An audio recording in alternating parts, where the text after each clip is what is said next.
I was listening to Eagle. He said 120 swabs. That's fantastic. I Okay, know. let's go. I know. And so I want to know, I think the event ended at 5. 5, but they're back out there today. Yes. So I would be curious to see. So obviously the goal was to find a bone marrow donor match for Kate. Right.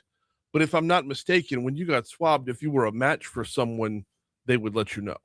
Like maybe not just Kate. Maybe not. Yes. And apparently what Mom was saying, it goes into an international bank. Right. And so you could help out anybody across the world. So fantastic. All right, let's get after it. Top stories and trending. Let's go.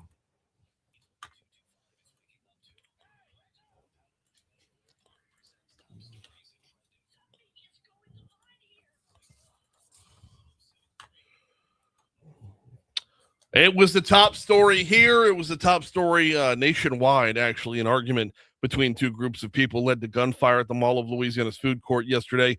One person was killed. 5 others were injured in the shootout.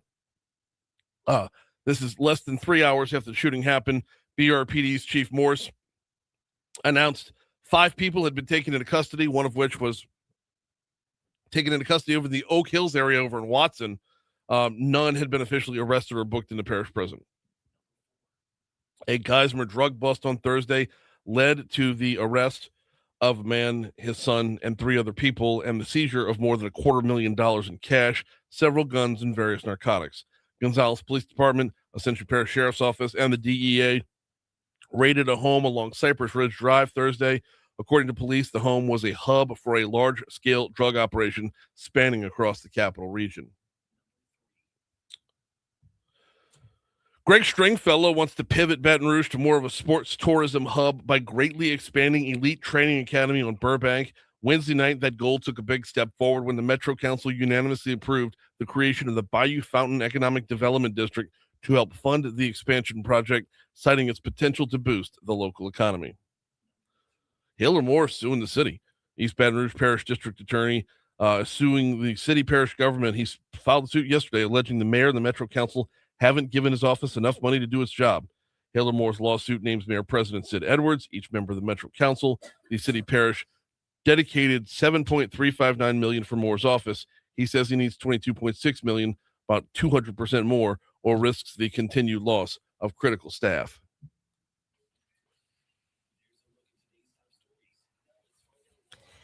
What you got, Breland? Did we miss number 1? We missed number 1, which was the Mall of Louisiana will remain closed today in the wake of yesterday's shooting. I thought so. I was like, wait a minute. Okay. All right. Trending. President Trump told reporters in the Oval Office on Thursday that he is not facing any time pressure to secure a deal with Iran. Not any time pressure. Not the fact that you said 4 to 6 weeks. So he's saying, get off my tail. I know. And he makes a good point in the terms of when you compare to other wars. Right? When you compare to Vietnam, when you compare to Iraq, when you compare World War II. Well, he actually said that was a biggie. He did? He really did? Oh, my God. That was a biggie. But yeah, when you make that comparison, absolutely. But when you tell people this will be done in 4 to 6 weeks, and the other part of it that I'm really struggling with, is when you tell us that Iran is decimated, they have no more army, they have no more navy, they have no more infrastructure, the leader's been killed, the leader's son's been, everybody's dead, I'm thinking the whole thing's torn down. Now you gotta negotiate to end it. Right. Negotiate what and with who? Like if you've leveled the place and decimated it, Correct. It's kind of like you're on a road trip and you tell your kids we're almost there. You better be almost there. Right. Yeah. All right. Federal authorities on Thursday arrested a special forces soldier who was involved in the capture of Venezuelan President Nicolas Maduro for allegedly pocketing more than $400,000 by betting on his removal from office. Yeah. Dang. You know, those Kalshi and the other apps that we talk about. Right. I don't know. So we're just betting on if this one was on Kalshi or not, but political. We're just betting on political figures now. If you're the guy who's about to roll in and capture Nicolas Maduro, drop a little bet on whether or not he's going to be in charge tomorrow. I love that. All right. Today is day 2 of the NFL draft. We have some LSU players going in this, huh? Mansour Delane went last night. We'll get to that in our sports segment. Mansour Delane went last night. I need to take a look at some projections to see if we have who would be a good second rounder. Or who would be a good second round projection from LSU, because I don't know when it comes to Garrett Nussmeier or Harold Perkins. They're all good. Well, but with Nussmeier, when he's hurt all year long and then has a good showing on his pro day, like is he a second round guy or is he a day 3 guy? Perkins' stock has dropped greatly and will continue to do so. Well, I shouldn't say will continue to do so. He's now projected to be a 4th or 5th round pick. So not my wheelhouse. And if I'm being quite honest, I haven't been as dialed in on the draft this year as I normally am. Normally I know headlines, but I know nothing this year. Well. All right, we are due up for a quick break. We got sports on the back end. That's coming up next.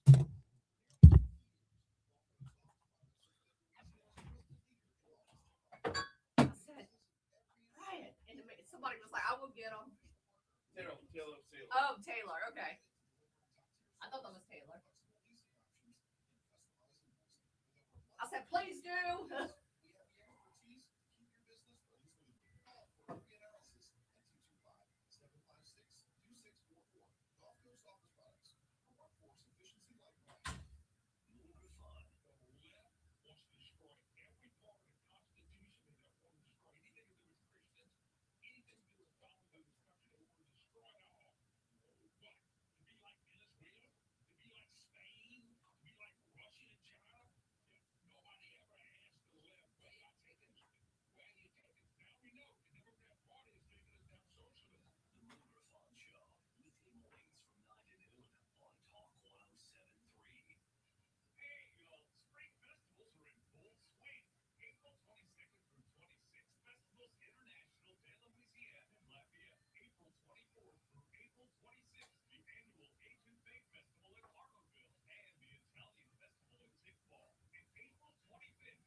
Well, no, it was actually not the same reason as the last time it happened this morning.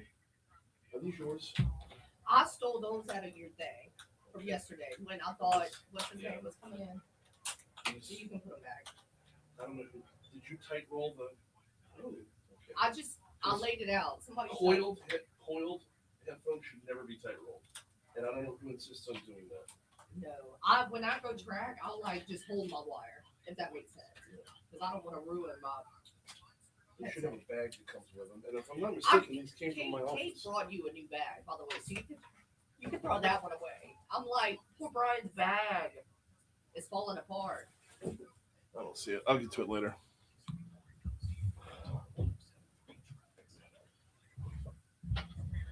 So no, I put my head down on my desk this morning and just fell asleep. Oh my God!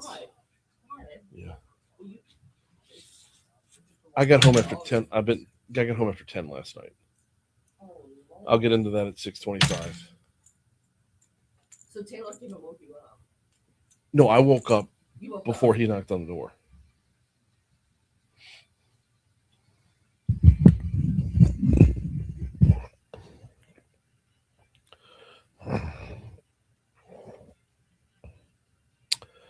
.618 Talk 107.3 FM WBRP mornings with Brian Haldane rolling right along. We're probably going to stretch sports over into the next segment as well because we started off running long. But let's dive in though. Last night NFL draft was coming your way. We carried it on our sister station 104.5 ESPN, which I believe we will do tonight as well. With the 8th pick in the 2026 NFL draft, the New Orleans Saints selected Jordan Tyson. He's a wide receiver with Arizona State.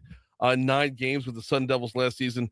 Tyson caught 61 passes for 711 yards and 8 touchdowns. Tyson says he's going to add a lot to the Saints team. Cut 14.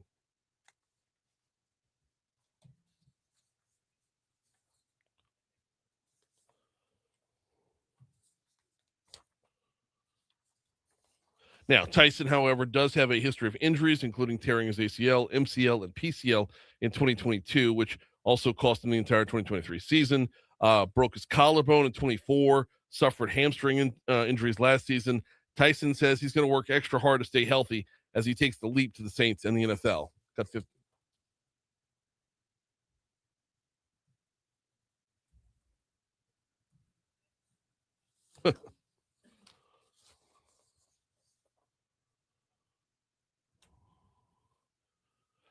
We'll get back to this in just a quick second. We need to break right here. It's 6:20. Here comes the Fox Business Report.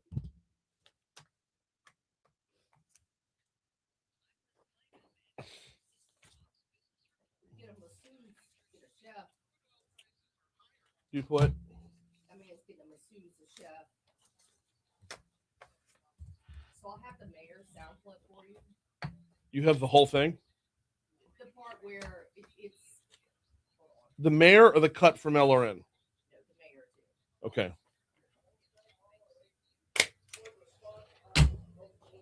What about the Chiefs? I can find his. Can we find his? Yes, please. And we'll use them both at 6:35, like in their entirety. But we'll also do the LRN cuts as well, which are probably taken from there. So we'll start with LRN. Oh, nuts.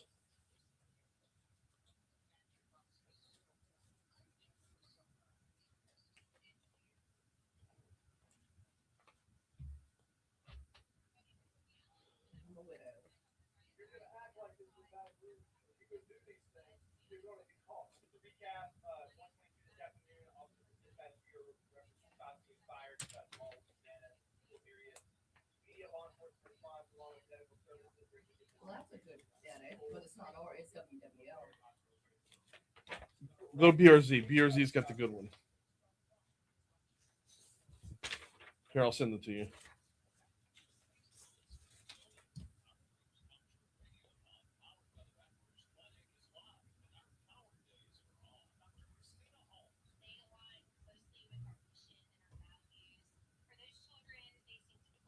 I cannot believe it's that same dude that got caught bringing a gun to a short run.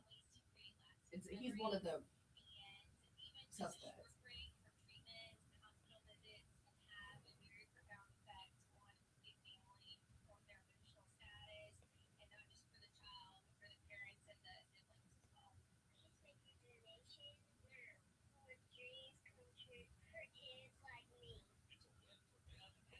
Come on, where the funk is it?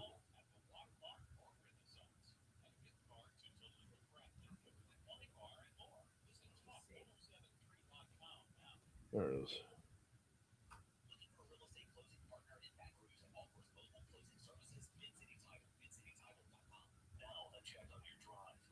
Oh, holy hell. Traffic.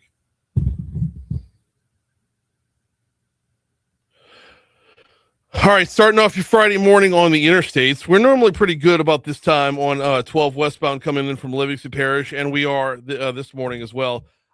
We get off to a bit of a later start on 12 westbound before that congestion hits around Range Avenue.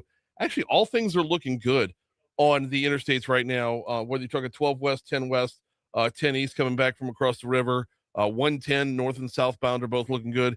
Taking a look at your surface streets, there's only one thing on the board to report, and it's from almost an hour ago, and it's not in a very highly trafficked area. There's an accident that's in the roadway Glen Oaks Drive at Ash Street. So outside of that, it's a decent start to your Friday morning. Let's keep it that way. That's your look at traffic from the Talk 107.3 Traffic Center.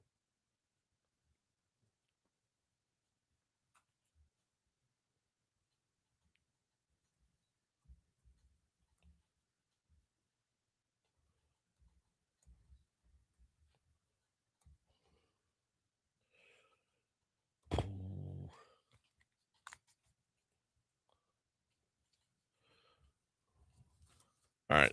Trying to keep everything in line here. Got a lot going on all at once. We're going to talk about the shooting in our next segment. Just as a preview right there. We're going to talk about our shooting, talk about yesterday's shooting and the next segment, how it transpired, how the reaction looked, how it was covered, and what does it mean? All that's coming up in a little bit. Want to remind you first about the folks over at Neurojust. Neurojust.com is the website if you want to check them out online. In real life, you'll find them on Bluebonnet, on Bluebonnet in between 10 and Jefferson. The folks at Neurojust, what they do is they treat anxiety and depression, but specifically for those who have been treatment resistant, meaning the sit down, talk it out therapy doesn't always work. Meaning, and if it does, if that works for you, awesome. Keep it up. Keep going. Stay on your path. If prescription drugs, the antidepressants don't work for you, give Neurojust a look. Now, if they do, keep it up. Keep going. Stay on your path. But if they don't, you don't like the way they make you feel, you don't like the side effects, you might want to give Neurojust a look, because this is what they do. They specialize in transcranial magnetic stimulation. It targets the areas of the brain that affect mood. Think of it more like physical therapy for your brain. If you want to learn more, visit neurojust.com. I always like to remind you, insurance will pick up the tab on this. So check them out at neurojust.com. Quick notes on sports. We talked about the draft in the last segment. Round 2 will also be on ESPN, on 104.5 ESPN tonight if you're out and about. On LSU's front, baseball start time has moved up. LSU, both baseball and softball, are on the road tonight, this weekend. Actually, both teams are in Stark Vegas taking on Mississippi State. LSU baseball, first pitch 3 p.m. 3 p.m., which means over at Eagle 98.1, 2:30 p.m. will be the pregame show, as Chris Blair will be on the call for the LSU Sports Radio Network.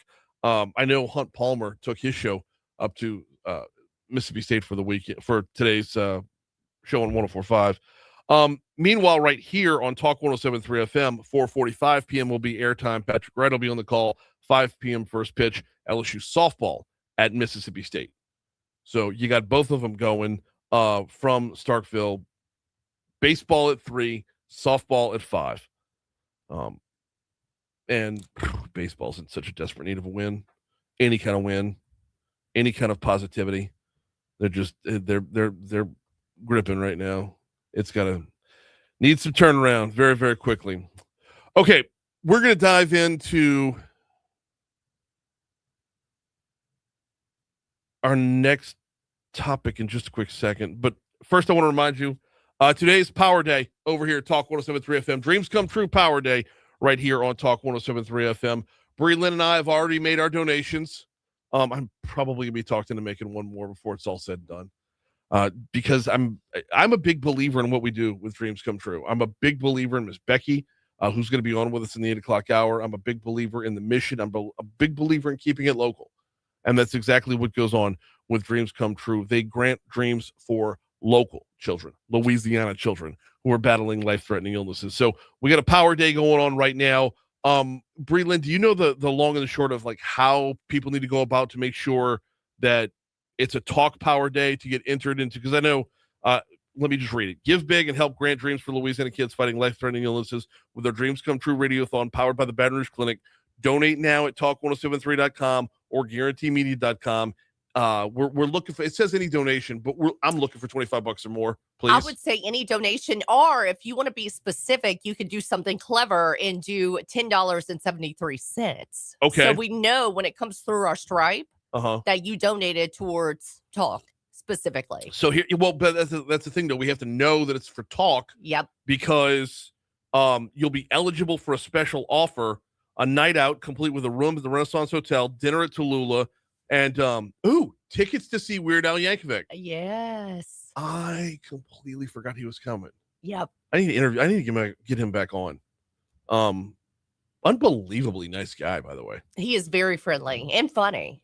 Well, yeah, obviously of course. Funny. Of course. You don't have a 40+ year career in the business if you're not like really, really good. Right. Help us make dreams come true. Donate today at talk1073.com or guaranteemedia.com.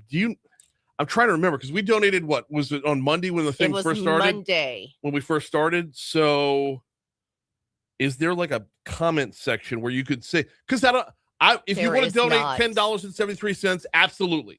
You'll be in there to say we'll see the 1073 right there. Yeah. But if you wanted to give more, I don't want to stop somebody from doing that. But what we can do is if you donate specifically from the 8 o'clock hour to 9 right before Moon comes on, we'll know. Okay. Well, Okay. no, All right. because if So like there's every donation within that hour, regardless of amount, every donation yes. within that hour will be okay.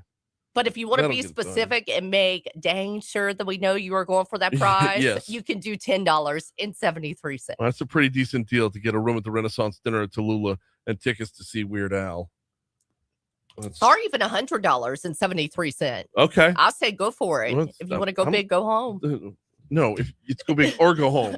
Don't say go big and then Yeah, go you home. can't go home. It's go Go big. to the hotel. It's go big and go to the Renaissance is what we're doing over Right. here.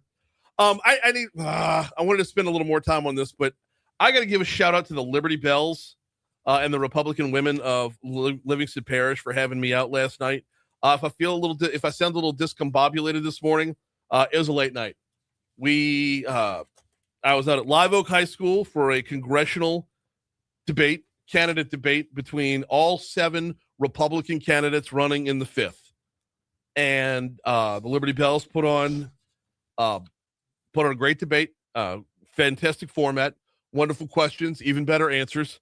We'll chat about it a little more later on, but this was really peeling back a layer of the onion to find out who we're going to be voting on and why we're going to be voting on May 16th. But shout out to the Liberty Bells for having me out last night.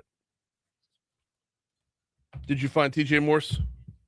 No, I found his long 27-minute with the mayor and TJ Burris, and I'm trying to rip it so I don't have to record it into Adobe WebEx. Okay. You don't want that long thing, do you? No, but if there's like a 3-minute segment, like he's normally going to say the most in the first 3 minutes or something.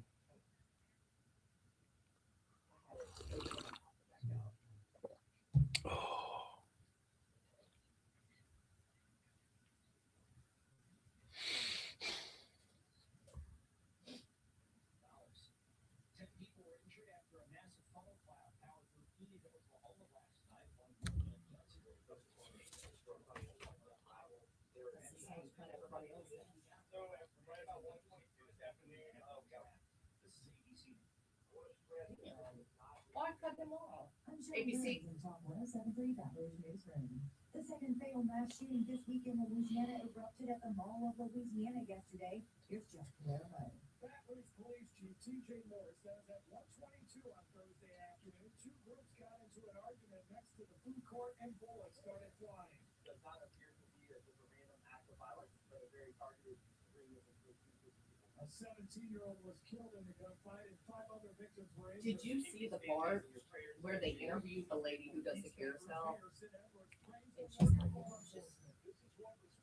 Yeah, and I'm not. We're going to talk about that because I'm not a big fan of Man on the Street. Because it can lead to remarkable inaccuracies.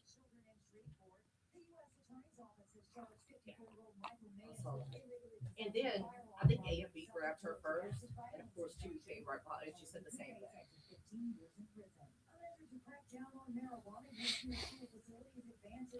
Okay. Everything I'm pulling up, I had it, and now everything I'm pulling up is like this long ass 27-minute press. Yeah, but you got to fast forward 16 minutes in or 15 and a half minutes in before you get to TJ. So.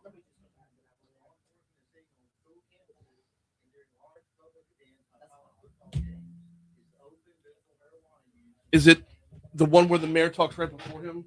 I'm not going to rip it. I'm just going to play it off YouTube. But yeah. Go to 15:19.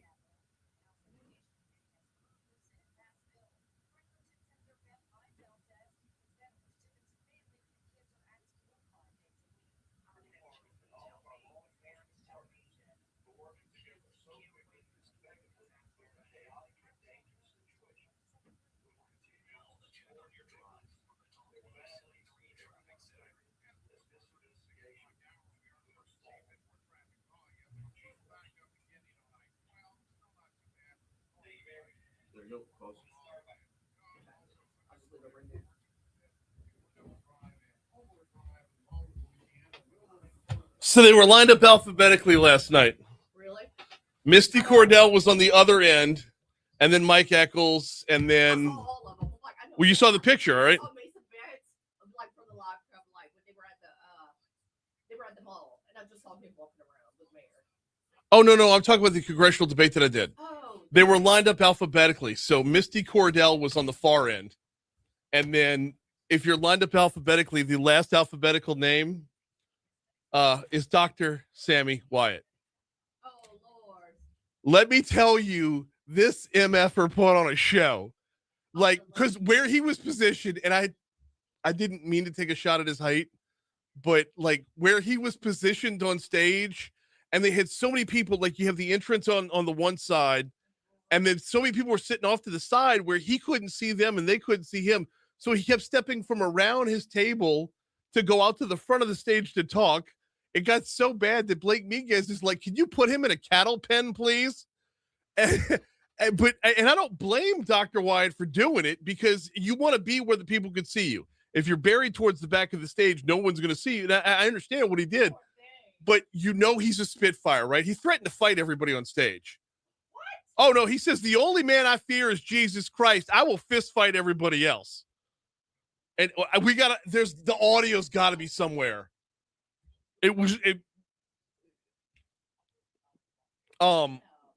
I'll get to some takeaways eventually. We might do it again at 7:55, but yeah, he was. They had one guy really grabbed a lot of my attention that I'd never heard of before. Michael Brewer. He sounds like a guy who probably should start with a smaller office where he can have a direct impact and an actual chance to win. One of the big takeaways from last night is who's in it to win it, and who's in it to make a point. And like this guy, good old cuss. It was a well-delivered line. I can't help but like Sammy Wyatt. We're gonna disagree on a million things, but he's such an effing Spitfire. Like, I know. I mean, we were about to fight over carbon capture. I mean, when he said something about when he was like, you ever suck on a tailpipe? I'm like, that's carbon monoxide, you moron. Like, I know. But as soon as the bell rings, he's back to his corner and he'll hug it out. Like, it's just, I don't dislike someone who's going to have a fired up opinion, as misinformed as it is. Well, that being said, out in Livingston Parish, I'm in the minority, big time on carbon capture. Oh, a lot of, hey, I will fight to make sure your property's not taken away from you. Nobody's taking your property. Nobody. Nobody ever has used eminent domain. Nobody ever will for this. Nobody ever will.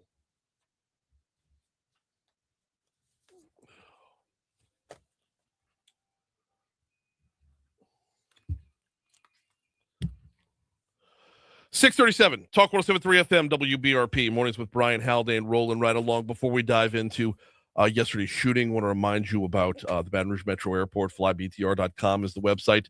FlyBTR.com if you're making your travel plans for business, if you're making your travel plans for the summer, if you're making your travel plans for football season, hit up FlyBTR.com. I mentioned football season specifically because Delta has added 5 direct flights to and from select home and away games. If you're going to the game at Kentucky, if you're going to the game at Tennessee, they've got a direct flight, leaves out on Friday, comes back on Sunday. You're set up to go to Lexington. You're set up to go to Knoxville. If you know someone coming in from Clemson, from Alabama, or I want to say Texas A&M is the other one. I'm doing it off memory. Regardless, there are 5 games that the Delta has set up direct flights for. We're still waiting to find out about one more, and you know which one more we're talking about. So you can learn more at flybtr.com. 122 yesterday. 122 yesterday. Shots rang out at the Mall of Louisiana. It was a chaotic scene. It was a scene that proved to be deadly. It was a scene that, sadly, I don't think shocks anyone in Baton Rouge. I got calls coming in starting at, I'll tell you when the first call I got was. I got calls coming in starting at 1:36. Really? Yeah, 1:36 was the first phone call I got. And I texted you, and you were like already on it. Yeah.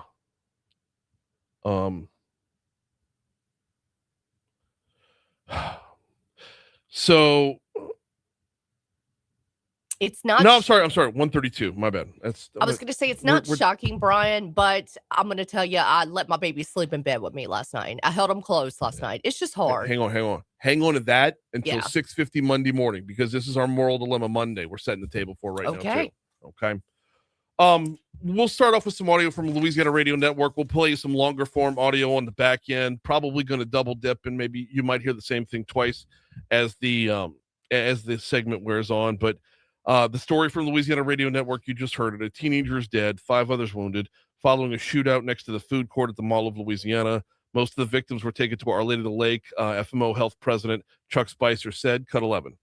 Found out about the shooting, and we did what we're here to do, which is to be there for people that need us in a situation none of us want to be in. But we were there. We treated 5 victims. Unfortunately, we lost 1. If you're wondering why Our Lady of the Lake and not Baton Rouge General, because Baton Rouge General is right there on Blue Bonnet, right? And you gotta go a further distance to get to the lake. Trauma center, the level of trauma center they have over at Our Lady of the Lake is hugely. I mean, it is reputation wise world renowned. So if you're you have a hospital right across the street. Yes, but you have a hospital that's more equipped for that specific thing. Not knocking Baton Rouge General and what they do. Didn't they give fantastic. One of the victims? I believe they got 1. Yes. Okay. All right. Sources say the person who died from his injuries was a 17-year-old. Now, 3 of the victims are seniors at Ascension Episcopal High School in Lafayette Parish. Authorities say they were innocent bystanders. Baton Rouge Police Chief T.J. Morse says 1:22 yesterday afternoon, 2 groups of people got into an argument. That's when the gunfire erupted. Cut 12. This was a disagreement, a fight between 2 different groups of people that we are still trying to unravel. And unfortunately, innocent victims got caught in the crossfire. Like we said, Morse said 5 people had been taken into custody as well. Cut 13. Everything from tips to the video surveillance. We have those in custody. Our detectives are interviewing them. They're drafting search warrants, all the things that go in to be able to charge people involved. The response time on this was just absolutely phenomenal. The show of force to get this done was unbelievably overwhelming. To see, I don't want to make this. This is not a political statement, okay? Not by any stretch of the imagination. But Wednesday evening, the Metro Council approved a pay raise for BRPD. Thursday afternoon, BRPD showed why they deserved a pay raise. And look, I don't want anybody else saying that. Nobody from within the department, nobody from within the government should be saying that. But that was one of my takeaways is, yes, this is why. When bullets are flying, they're running into them. And the mayor highlights that in this clip right here. Yeah. What do you want to go to the mayor's clip first? I would say let's air the mayor, and then we'll go back to Chief. So here was from the press conference. We're going to go a little longer form here. Here was Mayor President Sid Edwards talking about the situation. I want to thank all our agencies. This is what response time is supposed to look like. These are champions, and lives were actually saved from this. But as the chief said, 5 are in custody. And I'll repeat myself again. If you're going to act like this in Baton Rouge and you're going to do these things, you're going to be caught. And I want to thank the people. People are starting to talk now. I want to thank the people who contacted Crime Stoppers and the people who had the video and the people that have the evidence. God bless you. That was Mayor President Sid Edwards. Now, that was the gaggle on the scene, right? That was the gaggle on the scene. Okay. Yep. So then formally, there was a press conference to be held later on. Baton Rouge Police Chief T.J. Morse, we're going to hear from him in just a quick second. Actually, you know what? Let me stop with the setup and just let this run. We're going to let it run. I don't want to clip him. I don't want to take him out of context. This was Chief Morse from, I believe this is from police headquarters later on. By saying that the incident that transpired today is completely unacceptable. And I echo the mayor's sentiments with prayers to the family who lost a loved one and others that are in the hospital still. At this time, the investigation is still very active, and our detectives will be working all through the night to get us even more answers that we'll be able to release tomorrow in another news conference. The mayor kind of laid out the facts. We had a Baton Rouge police officer that is assigned to the mall that was on scene when the shots rang out at 1:22 this afternoon, immediately responded and ran towards that gunfire. There was also a deputy with East Baton Rouge Sheriff's Office in the parking lot of the mall at the time and immediately also responded. Within minutes, we had dozens of law enforcement officials from all across the area responding to the scene.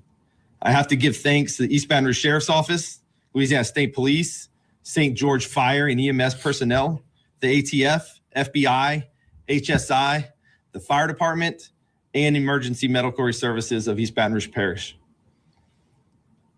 Our investigators learned a total of 6 victims, one of which unfortunately succumbed to their injuries.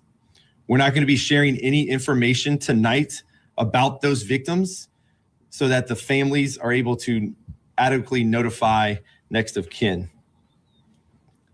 I want to stress that this was not a random act.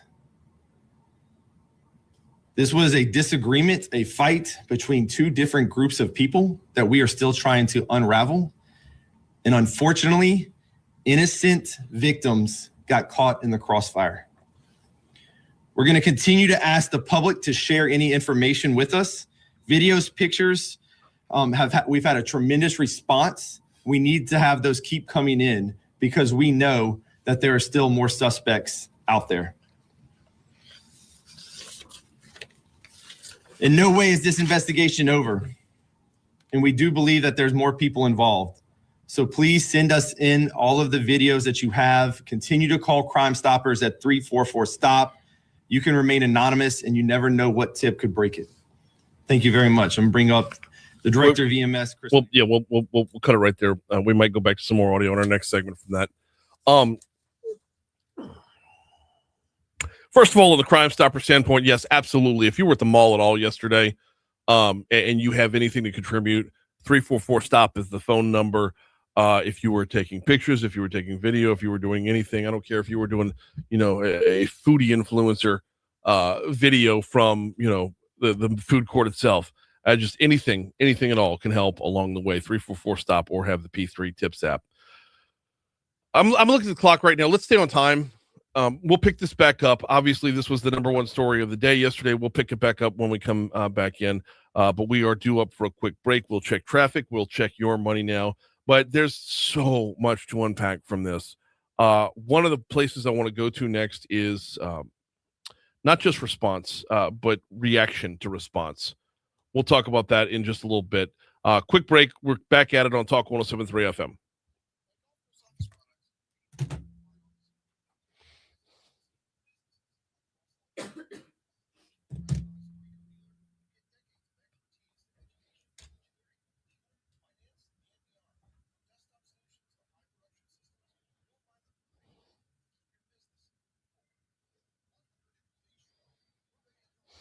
Renee, same thing. Probably, I would say 30 minutes after my kiddos go to school near Women's Hospital. And I think the hospital went on some kind of lockdown and we get a text that the school kind of took security measures too. I mean, when something like that happens, I'm like, Renee said I was at an appointment at Oshner at the time that it happened. We were on lockdown for a while. When she did leave, she had a security guard escort her to her car. Oh, wow.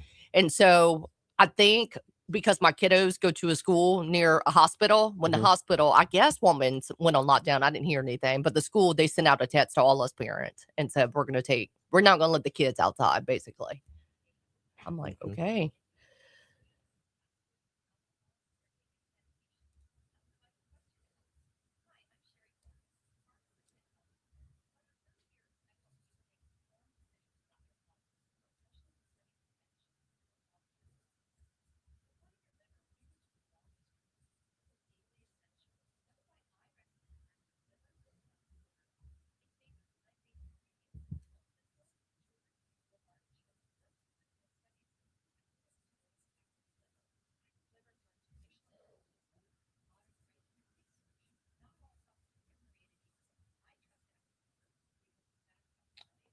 By the way, for everybody who was shouting for all of Baton Rouge employees to get a raise,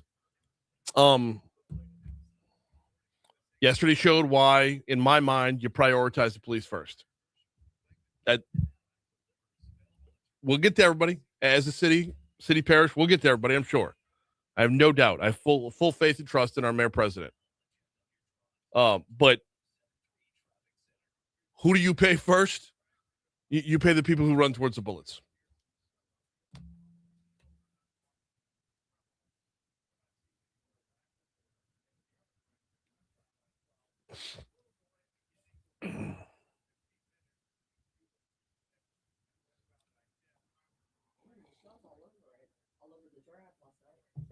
Oh, really?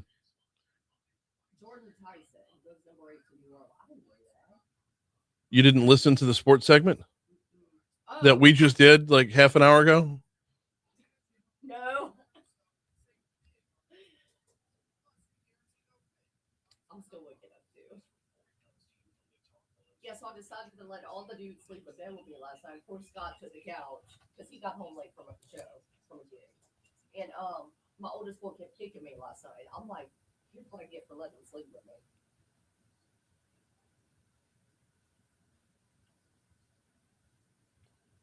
Oh yeah, I meant to tell you that is going to be. I meant to tell you before the segment. That's going to be our Moral Dilemma Monday. When an incident like that happens, how does it affect your behavior in raising your kids? Because here's the follow up: we are 1 month away from school being let out, and how many of your kids are going to want to go hang out at the mall? Right? This was. Yeah, my kids, so they love to go to the candy store in the mall. Okay. And we'll go to the food court, then we'll go to Main Event, then we'll go to Sky Zone. I don't want to go to the mall right now. That's what I'm saying. Like, I don't want to go anywhere right now. Right. I'm going to have to save this for more dilemma. Yeah.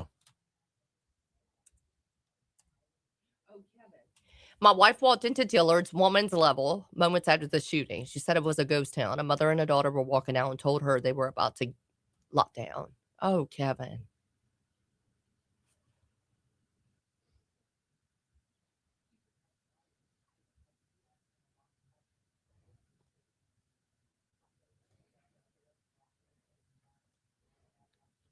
What's the phrasing on this? Just so I'll remember.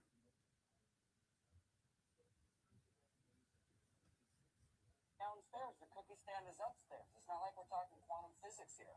The cookie stand counts as an eatery. The eateries are part of the food court. Bullshit. Eateries that operate within the designated square downstairs qualify as food court. Anything outside of said designated square is considered an autonomous unit for mid-mall snacking.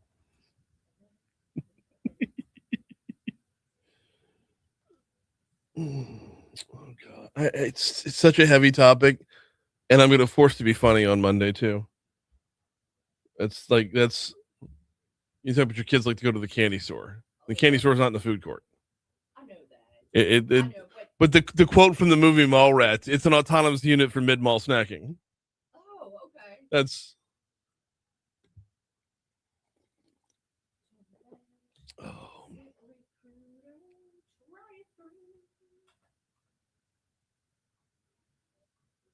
They said try it free? Try it free. I always thought they said try it please. I got that wrong. Okay. No, yeah, it's try it free. Unless I'm All wrong. right, well, no, I'm sure you're right. Boop, boop, boop, boop.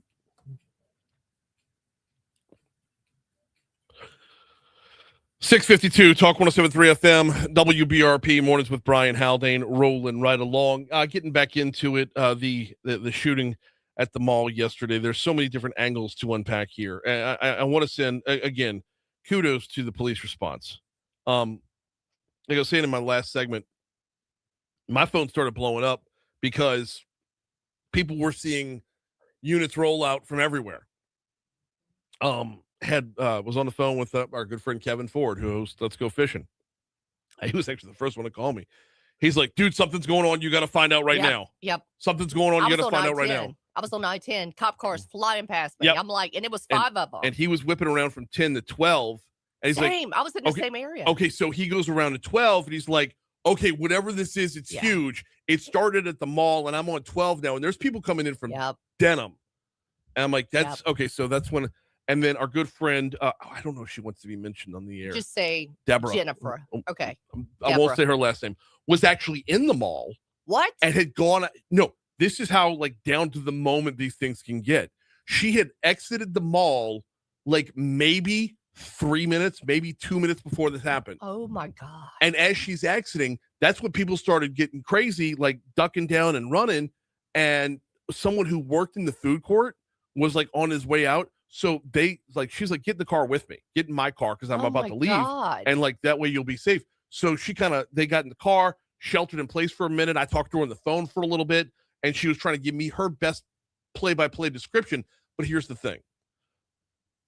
I cannot stress enough how misleading man on the street interviews can be. Yes, they can. All right, because in 3 different man on the street accounts that I had personally received, all 3 were completely different. Yep. That's what I've been seeing online too. So just when you watch the news, and kudos to our news outlets, they were, let's say, responsible in the coverage of this. Nobody opened anything up that led to a whole lot of speculation.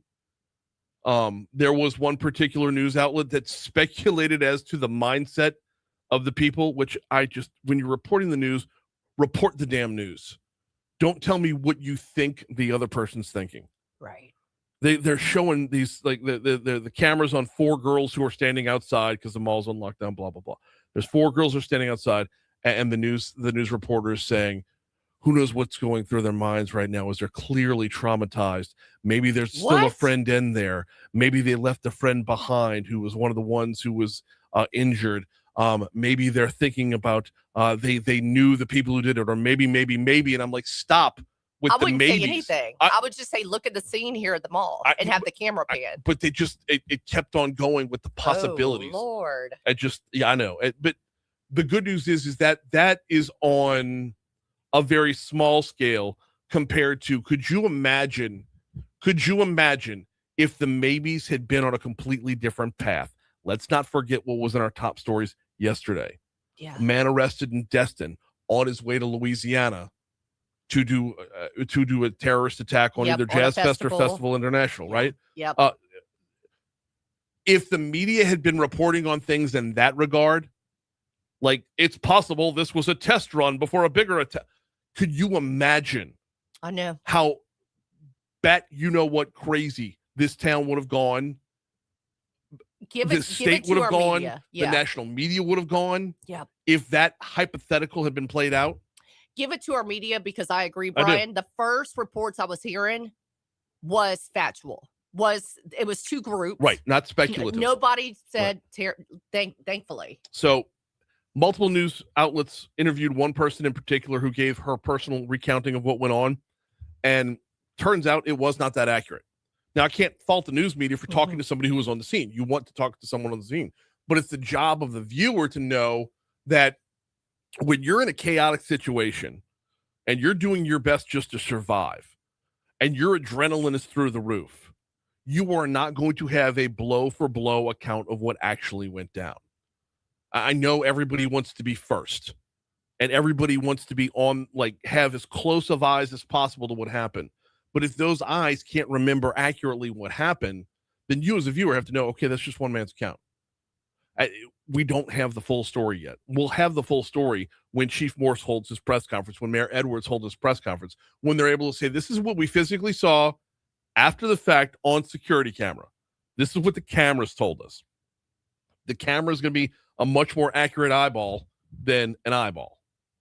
But overall, between the police response, which was a complete A+, the news coverage, which was, we'll call it an A-, and the other part that I wanted to talk about this was the national coverage. You knew this was going to happen. Oh, yeah. Because we're in Louisiana and Shreveport's in Louisiana, this means we've had 2 mass shootings in under a week. The 2 mass shootings have nothing to do with each other. The 2 mass shootings do not replicate each other in any way, shape, or form. There is no pattern here, except for injured people, or in the case of Shreveport, dead children. There's nothing about the 2 things other than, shell casings being found that is a comparison that you could put the 2 together. But from a national perspective, they're able to report all morning long, or all evening long last night and all morning this morning. They're able to report that 2 mass shootings in under a week in the state of Louisiana, which does nothing for us when it comes to how many people are going to say, what's wrong with the people in Louisiana? I know. And if national outlets start tying in the guy who was arrested in Destin yesterday or day before, then Now you're creating a scenario. You have developed an entire scenario from fact, an entire scenario that is nowhere near accurate. But still, it's this hysteria No, that the yes. whole nation But thinks is going on here. Right. But yeah. and that's my point. Is there's going to be nothing that's not factual that's Right. reported, but so many things that are not accurate either. Right. And that's it's a commentary on the media in general. Honestly, it is. But this is how, when you go to read an article, if an article is there to get you mad, step away from it first. When you watch a news report on TV and your first reaction is, oh, that should make everyone step away from it for a moment, because you don't know if you're getting the full picture or an accurate picture. Hour 2 is next.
So do we want to play the interview at 8:05 that we already recorded with the little girl the other day? Yeah. Or is that when we would get the mom on the phone? Mom's calling us at 8:35. Okay. All right.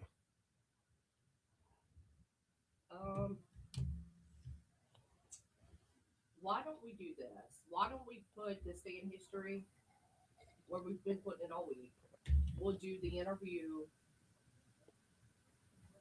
that we already recorded with Juju at 8:05. Get to Miss Becky at her normal time. Oh, you know what? I did have this day in history written down for 8:05. Where we'll do Juju all in the 8:05 hour. Juju first, Becky, Jennifer, and then we'll do this day where we normally put it. Or where we've been putting it, I guess. Okay, so this day in history at 7:55. Juju and Ryan, 8:06. Becky at 8:15. And then what's the mom's name? Jennifer Gillard, and her daughter is Kelly.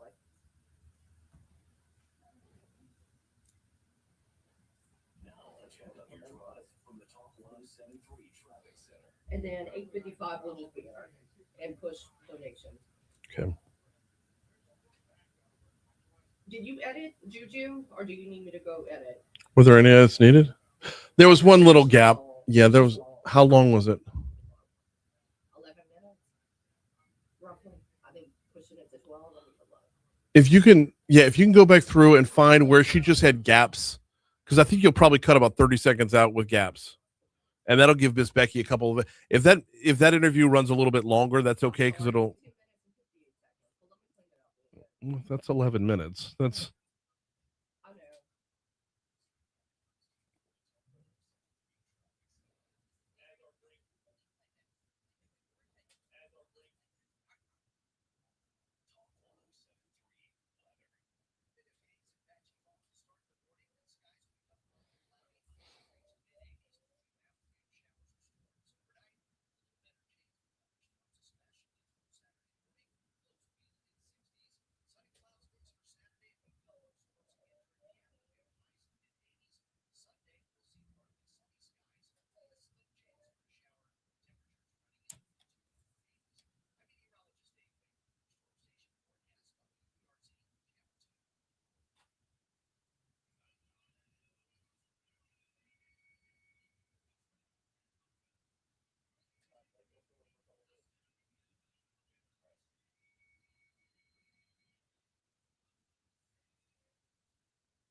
Here we go.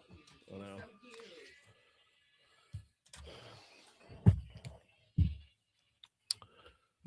$7:05.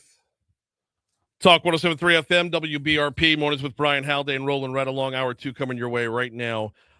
Brian here with you, Breland producing, starting off the second hour at 67 degrees as in downtown Baton Rouge as we broadcast live from the 180 Pros studio. Before we dive into top stories and trending, let me remind you about 180 Pros. 180pros.com is the website, not your IT provider, your IT partner, which makes all the difference in the world if something goes wrong. Now, they've got all the tech, all the skills, all the power to make sure that you're up and running as much as is humanly possible. But if something were to go wrong, you want to make sure your IT partner is in town. 180 Pros, their offices are in Sherwood. If your network goes down to the point where, a tech can't dial in and you physically need someone on the scene, they got to drive in from New Orleans. You really want your livelihood as a business owner? Do you really want that in the hands of I-10 traffic?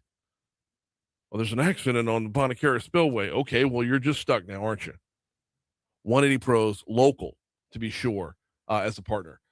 Call them at 225-330-2200 for 180 Pros. All right, time for top stories and trending.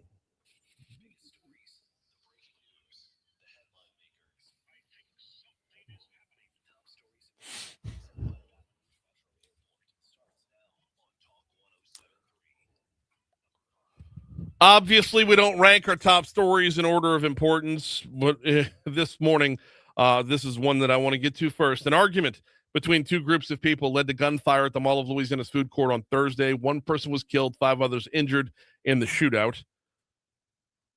Less than 3 hours after the shooting happened, BRPD Chief Morris announced 5 people had been taken into custody, one of which was actually taken in the Oak Hills area of Watson. The official charges, I don't believe, have been announced just yet. A Geismar drug bust on Thursday led to the arrest of a man, his son, and 3 other people, and the seizure of more than $250,000 in cash, several guns, and various narcotics. Gonzales PD, Ascension Parish Sheriff's Office, and the DEA raided a home along Cypress Ridge Drive Thursday. According to police, the home was a hub for a large-scale drug operation spanning across the capital region. Greg Stringfellow wants to pivot Baton Rouge to more of a sports tourism hub by greatly expanding Elite Training Academy on Burbank. And Wednesday night, that goal took a big step forward when the Metro Council unanimously approved the creation of the Bayou Fountain Economic Development District to help fund the expansion project, citing its potential to boost the local economy. East Baton Rouge Parish District Attorney has sued the city parish government, and on Thursday, the East Baton Rouge Parish District Attorney sued the city parish government Thursday, alleging the mayor and Metro Council haven't given his office enough money to do its job. Hill & Moore's lawsuit names Mayor President Sid Edwards and each member of the Metro Council. The city parish dedicated $7.359 million for Moore's office.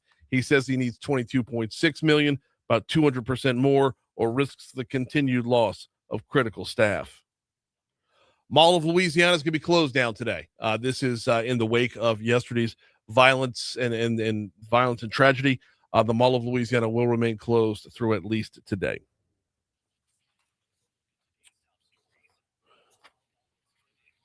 What you got? Well, President Trump told reporters in the Oval Office on Thursday that he is not facing any time pressure to secure a deal with Iran. I mean, why not? The hard part here is the president makes a good point in terms of if you look at Iran versus every other war that we've been in, they were there for a very short period of time thus far, right? He makes a good point on that front. However, he also told Jake Tapper this would run 4 to 6 weeks. He said 4 to 6 weeks, not just to Jake Tapper, but in numerous outlets when this whole thing first started. He also said we were running ahead of schedule. So why? He has no pressure to get out of there right now, but he did paint himself in a corner. I know. So it's in the grand scheme of history, wars don't happen overnight. You don't microwave a war. Although Venezuela kind of spoiled us a little bit. That was a perfectly executed run, right? That's we got in, we got out. Like when the C student brings home the A report card and your parents just say, I told you could have done this the whole time. When Venezuela ran as well as it did, that kind of set the table for a different scene. So I don't want to be hypercritical, but if you say 4 to 6 weeks, make it 4 to 6 weeks. Right. When you are a real estate mogul whose entire life has been based off of Art of the deal. not Yeah. just that. When your entire life has been based off of building and construction, Yeah. the two rules in building and construction: on time and under budget. And that's not happening this time. Right.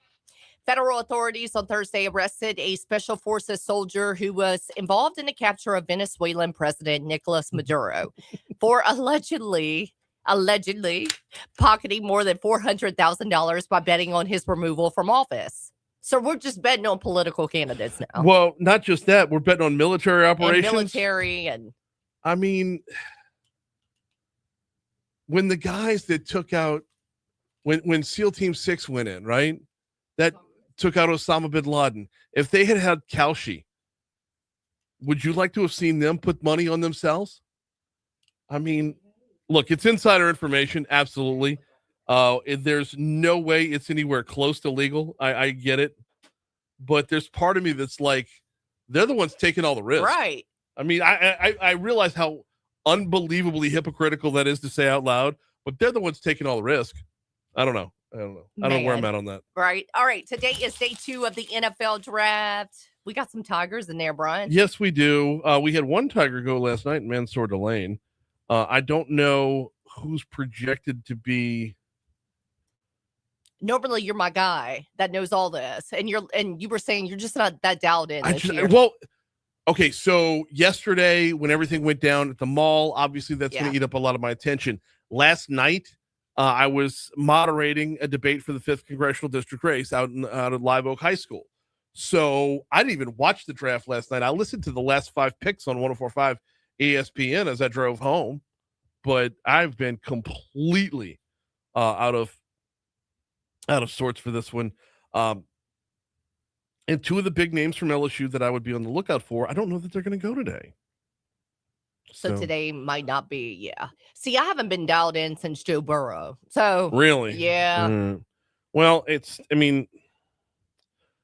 I'm just taking a quick scroll through what what one mock draft is saying, just to see.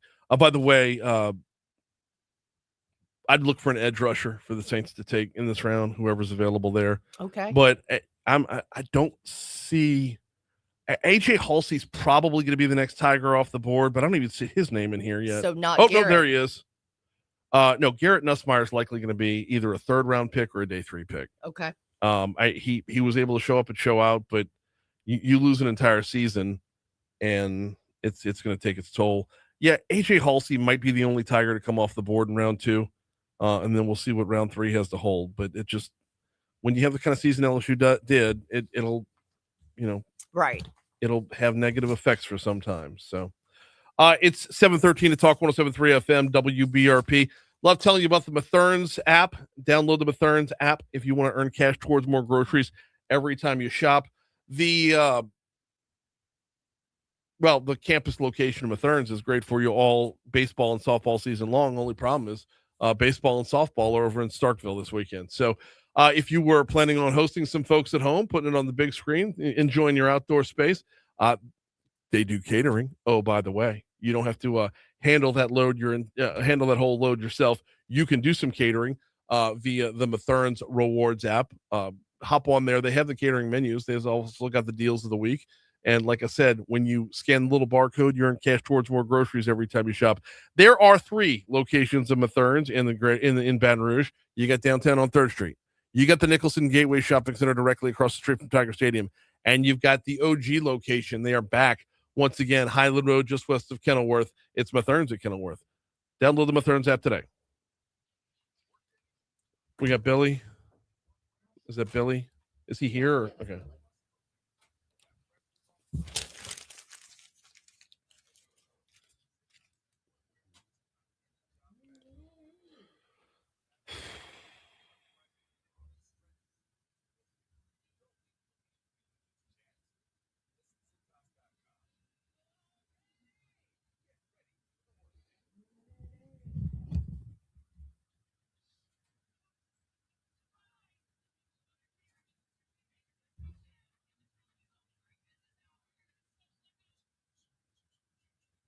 This is Brian.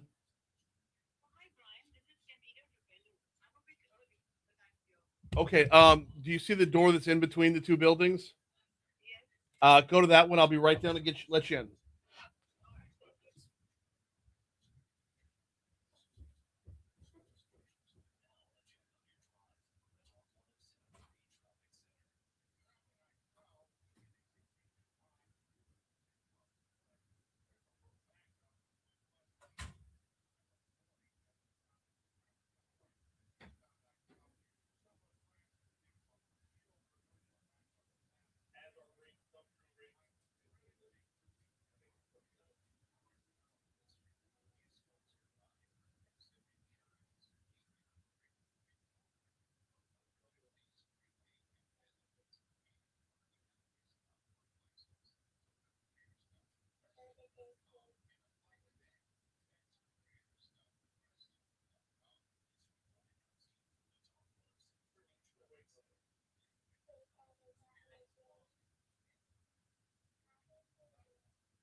So winded.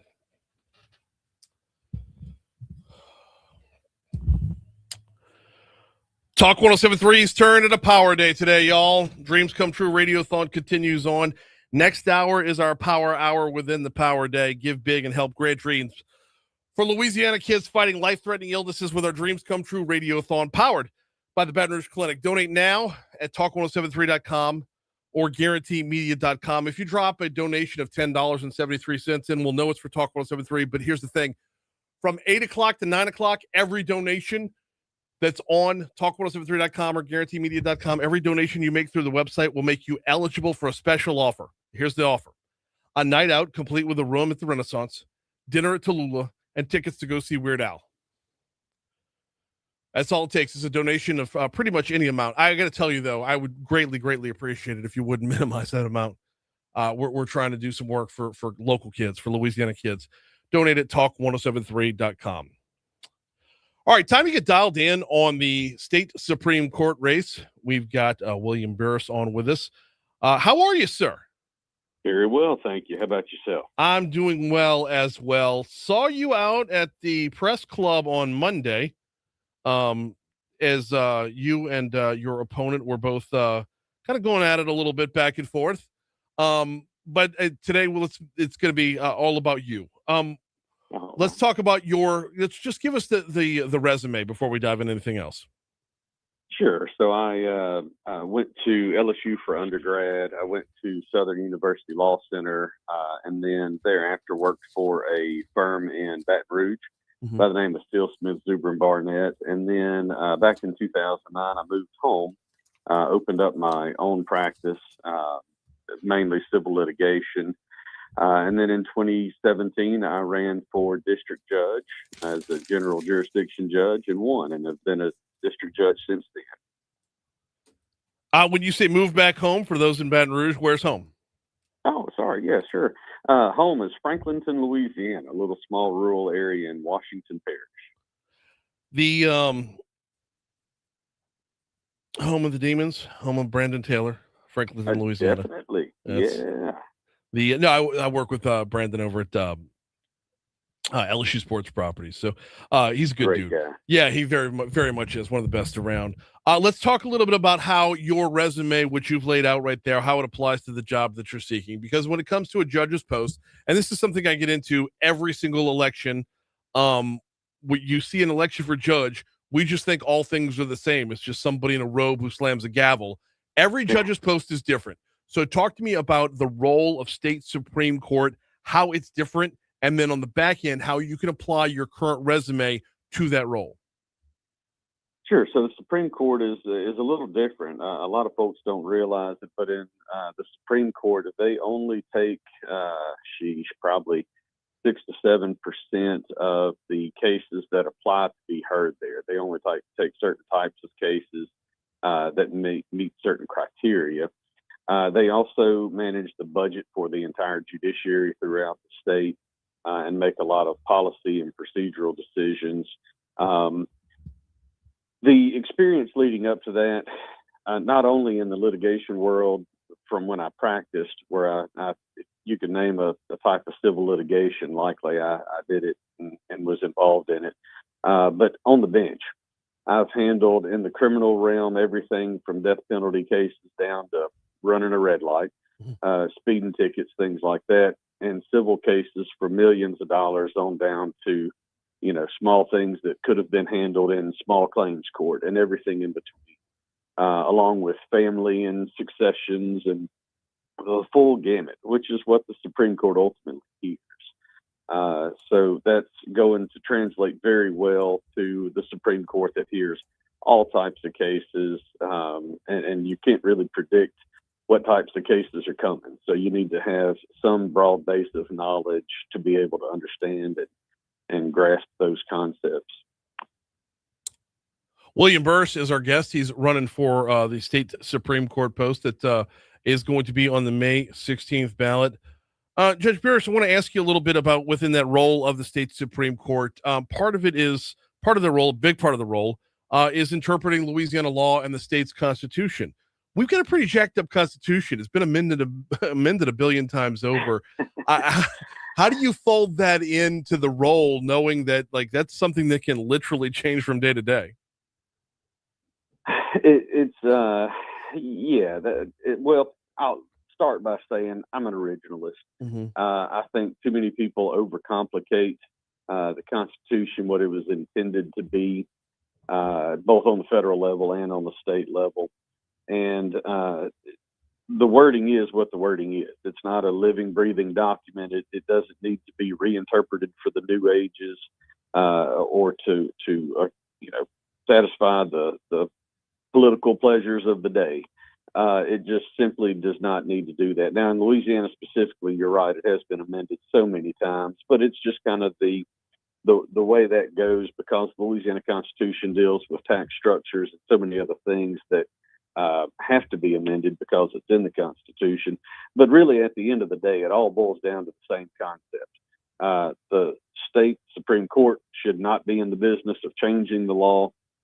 It should be in the business of interpreting and following the law and looking what the legislature and the voters and the will of the public has implemented and simply following that law. One of the things I always find curious in judge races especially is folks will put themselves out there while attached to a political party. It's just the nature of who we are today. But how much do politics play into the role of a judge? Honestly, not much, at least in my experience on the district level. And I don't mean to oversimplify it again, but the law is what the law is, and we simply follow it.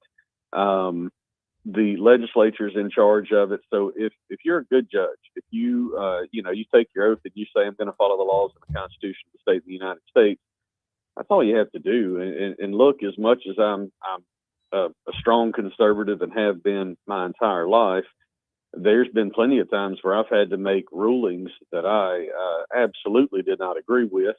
And I would say on the record, I don't agree with this. I don't like this. I don't like this law. I wish there were an exception. I don't think this is what the intent of this law was when it was implemented.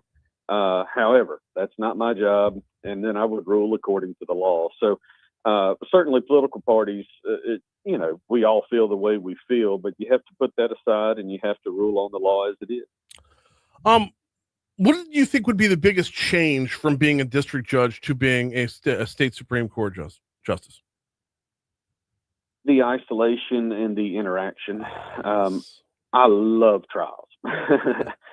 I've tried more trials just this last year than many judicial districts in their entirety. I love working. I'm a workaholic.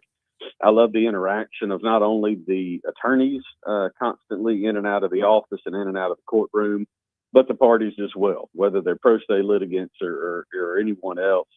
I love it. That interaction, that feel for the law. That's why I ran for judge in the first place back then. At the Supreme Court, there's much more isolation. You never even see the parties. You review records, by far the majority of the time. You're just reading records and preparing for things. And then you have oral arguments just with the attorneys. So it's a very different level of interaction. That's going to be the biggest change for me. You know what? I honestly thought you were going the opposite direction with isolation versus interaction, because as a district judge, you are the judge. With the state Supreme Court, you've got to play well with others. Talk to me a little bit about working with 6 other judges in order to, determine what the law means. Sure.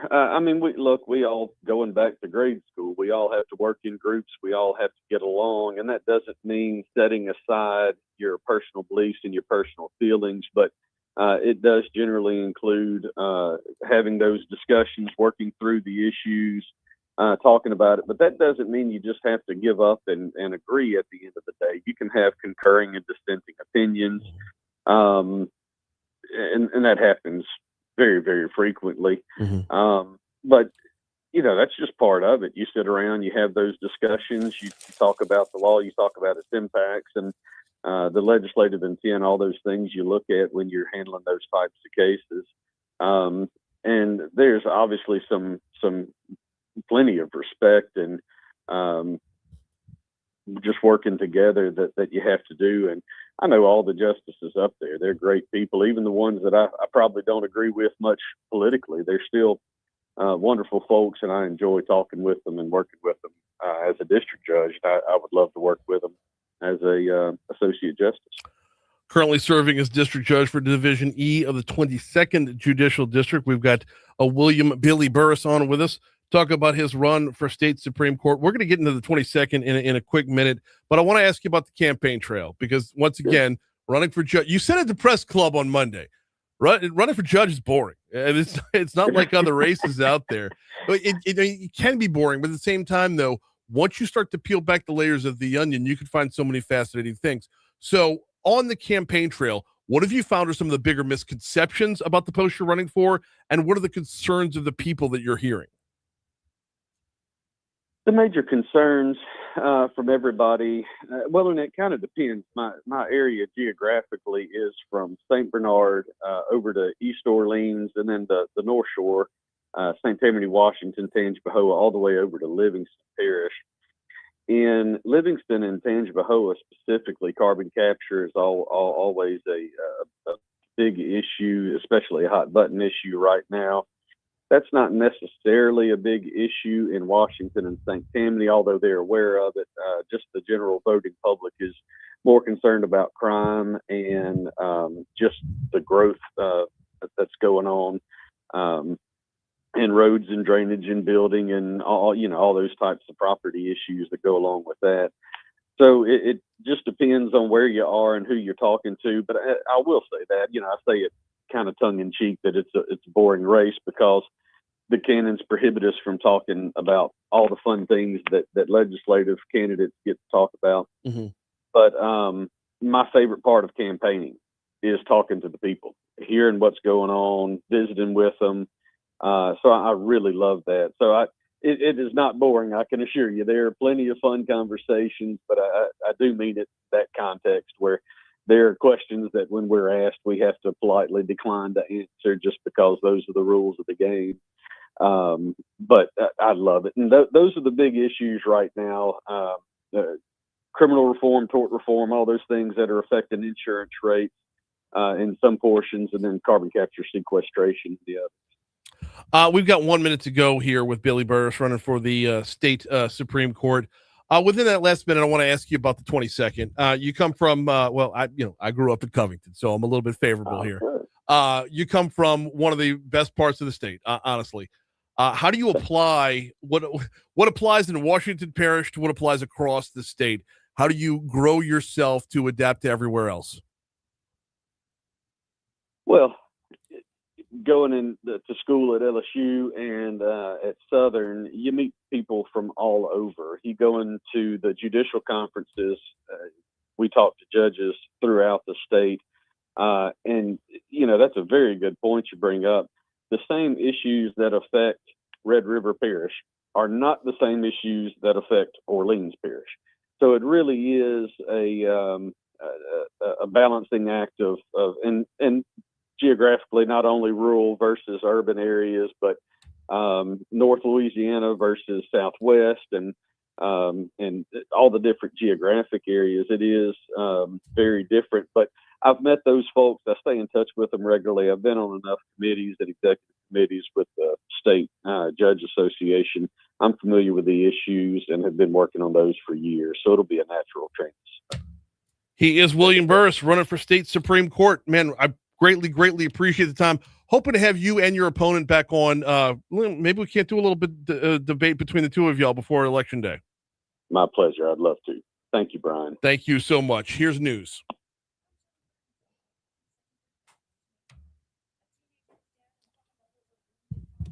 Okay. Hang on. We're going to have to completely reprioritize. TJ Morse 805. Okay. We can do. We'll go 805 to 813 with Chief Morse. Okay. I know it eats into our hour, but like it's No, this is more important. correct. So we'll go Miss Becky 815. Let's keep Jennifer brief, and then we'll come behind her and play juju. And I tell you what, we'll blow out your money now, okay? And we'll do like we did the other day when we got Jay in here, and you remember we blew out your money now. We left her when Mason came in. Okay, we'll do just like that. So we'll do Becky 815, 830, Jennifer 35 to say if we do how long's Juju? I'm still trimming her, but she is now. I got it down to 9 minutes. Leave it right there. Okay, so if we go Jennifer 9:30. Okay, if we go Jennifer 35 to 47, let's because it's gonna be 37. Let's say 37 to 47. Then that gets us back in for 8:50, which ought to give us a 9:30 for Juju to play on the way out. That'll work? Yeah. All right.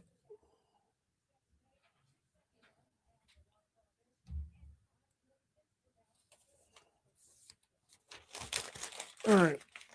I left my water upstairs. I'm going to have to steal one of the True Blues.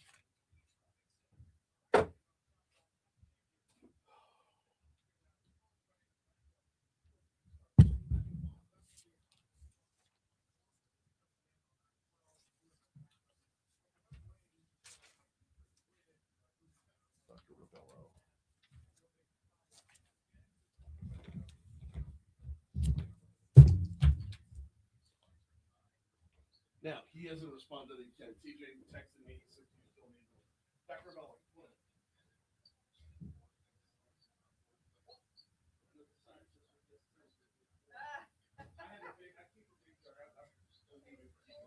Hydrated as much as possible.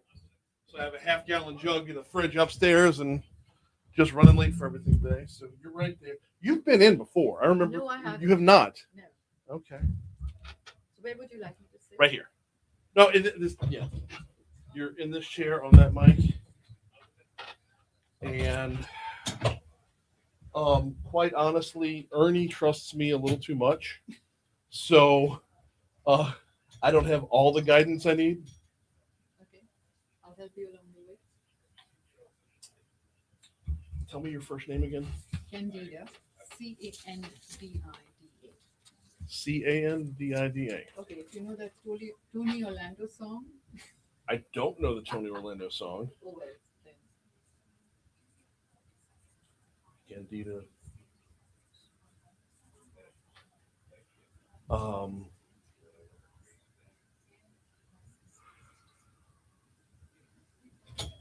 want to talk about your grant. for the National Institute on Aging. Definitely.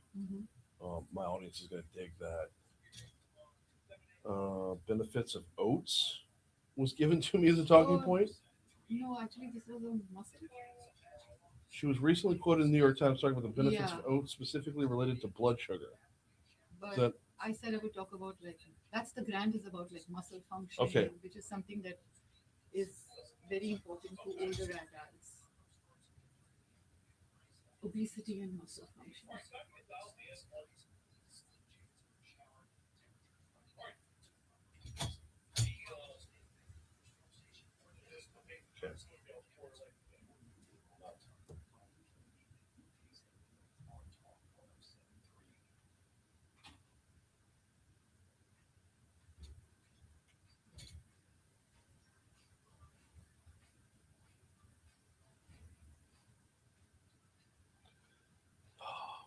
And it's a diet and exercise intervention.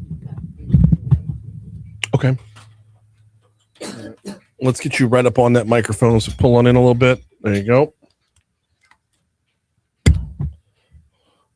736 Talk 107.3 FM, WBRP, mornings with Brian Haldane, rolling right along.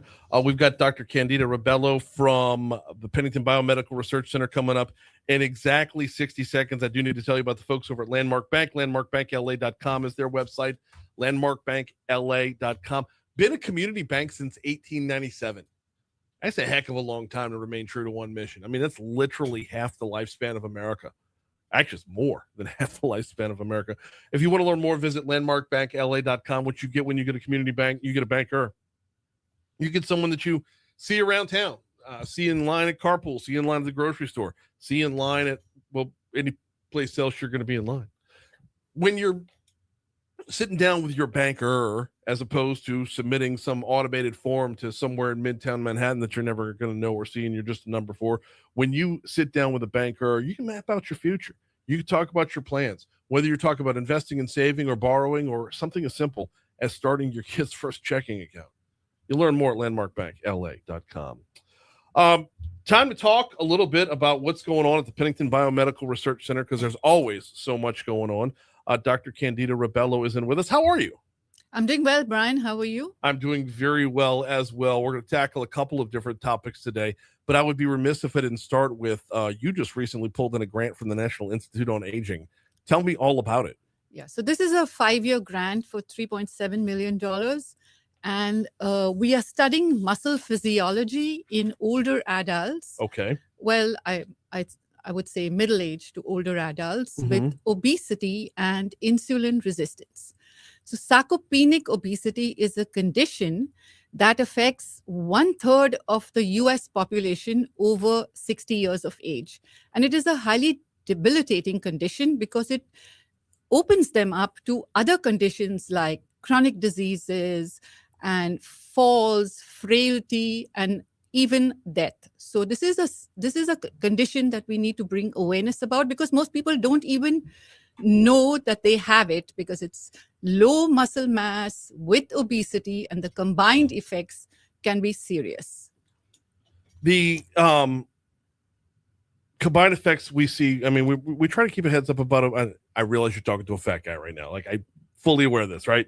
But we try to keep an eye on the effects of obesity at all stages of life. How much does it, amplify and ramp up as you age? So people lose approximately 3 to 8% of their muscle mass with each decade of life over 30 years. So by the time you reach 60 years, you've lost a considerable amount of your muscle mass.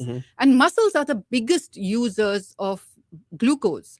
If there are impairments in muscle, the muscle doesn't get enough glucose. It cannot, there's no synthesis of the protein in the muscle. All of that leads to low muscle mass and quality, which then predisposes you to conditions like falls and frailty, which is things that affect, as I said, nearly 1/3 of adults in the United States over 60 years of age. And if you consider people in nursing homes who are at increased risk, the numbers get even higher. Okay, I think a misconception out there might be along the lines of, we don't consider obesity and frailty within the same sentence. Right. And You're- I mean, there's a mask there, right? Yeah, you're absolutely right, Brian, because obesity, as a rule, it actually stimulates muscle growth, because when you gain weight, you don't just gain fat mass, you gain both fat and lean mass. Mhm. So everyone who has obesity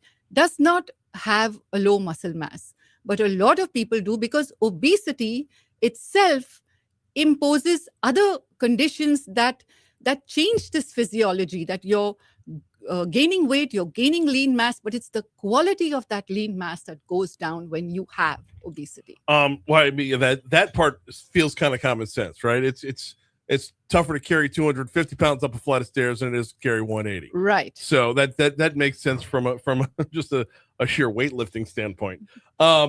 Within this though, and within the grant, what angles are you taking? What areas are you attacking? So this is a diet and exercise intervention. Diet and exercise is the first line of treatment for this condition. There are drugs, but the drugs have not been, they've increased muscle mass, some of them, but there's no change in muscle strength. So there's a lot of research that's still going on. But diet and exercise is known to improve sarcopenic obesity, that is obesity and low muscle mass. So we are using a diet that to treat both the obesity as well as the muscle mass. This is a diet that we've tested before. It doesn't tell you to restrict your calories. It's a little bit like going back to how we ate as we evolved. Our ancestors ate that way. They ate foods that were unprocessed. They ate foods that were low in energy density. And to explain that, let me tell you. Suppose Brian, I told you had 200 kilocalories left in your allowance for the day. If you chose to spend those 200 calories on candy, you would get maybe 3 pieces of candy. But if you chose to spend those 200 calories on apple slices or yogurt or potatoes, lightly dressed, boiled, cooled, lightly dressed, you'd get a lot more food. So that is the concept, to use those calories towards foods that are greater in volume. So you would eat to satisfaction, but the calories that you ate at the end of the day were fewer if you ate foods like candy and high-fat foods and high-energy dense foods. So that's the concept behind the diet. When you talk about high-energy dense foods, can you replace the word energy with calorie right there?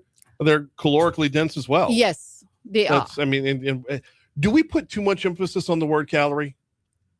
Well, I guess so, because when you talk about calorie restriction, it sort of stresses people out that you have to watch how much you're eating, count your calories. Right. But in this diet, you eat to satisfaction because the foods are inherently low in calories, and people tend to eat a consistent weight of food every day.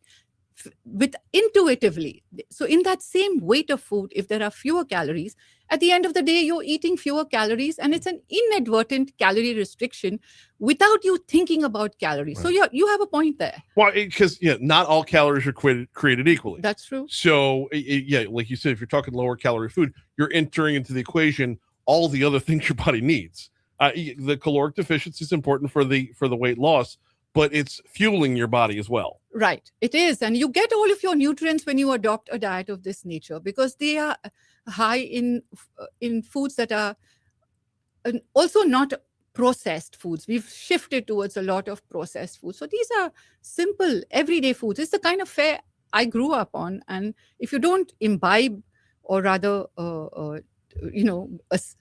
don't sort of use the foods that you would ordinarily see in grocery stores or like the processed foods and the ready-made foods, it does have an effect. Does our body process them differently as we age? Certainly, your metabolic rate goes down. You with impairments in muscle function, you're physically less active. You're less inclined to engage in physical activity. So all of these factors add to increasing obesity and adiposity. And the thing about it is, when you gain weight, when you gain fat, there is fat that's also deposited in your muscle. And that fat impairs the muscle. So when you use a particular diet that is going to reduce your body weight, there is some amount of fat that from the muscle that is also lost. And that's a good thing. Let's talk about the exercise side of this as well. Yes. So Because this, to me, this is one where I feel like a lot of people miss the boat, but it's also the most fun part for me it is. But right. And the study that we are doing is a controlled feeding and supervised exercise. So it's very controlled. We give them all the foods for 12 weeks. We know exactly what they're eating for 12 weeks. They come to the center and exercise 3 days a week, which includes both aerobic and resistance training, and both are necessary for building muscle function. So, and at the end of the study, we'll be testing muscle loss by a very sophisticated measure called creatine metal D3 dilution. It is a method which traces creatinine in the urine. And this is a test that's done by less than a handful of institutions in the United States. So we are measuring, actually seeing how much muscle is lost when they lose weight. We are also looking at muscle quality by MRI. So this is a study that's going to tell us a lot about what happens to muscle physiology with diet and exercise. When you talk about the aerobic and the resistance, those two different, are they paired up within the same regimen, or are they separated here?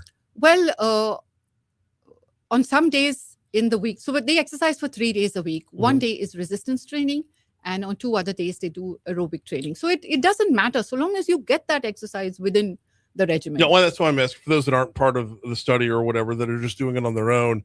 What's the the recommended? I don't want to say prescription, but what's the recommended hit for the gym? Right. So there is some evidence to suggest that if you do high intensity interval training, that sort of stimulates the muscle. But in older adults, that's not something that they may be capable of. But in younger people, that's one way to improve muscle function. And also, including both, it doesn't matter that you do it on the same day or you do it on different days. Just include both in your weekly regimen. Amounts, times, that sort of thing. When you talk about aerobic exercise, I mean, are we talking as simple as walking, or does it need to be a projected heart rate? What are we looking at? In this study, we are sort of ramping them up slowly to about 80% heart rate, because we do a test and we only select for people who can reach that 80% heart rate. 80% meaning, give me numbers on this. Like, for example, you should be, when you talk about 80%, like, give me over 100 beats per minute, or yeah. So it's the intensity of the exercise. They may walk it. For some people, that's 3 miles an hour on a treadmill. For some people, that's 6 miles an hour on a treadmill. So it depends on each person. I mean, that's a big difference between, 3 miles an hour is a decent walk. 6 miles an hour is a full-on run. Right. I'm talking about older adults as opposed to younger individuals. So for older adults, we typically don't go beyond 3 miles an. Okay. 2 to 3 now, miles you mentioned the hit the high intensity interval training on the resistance side.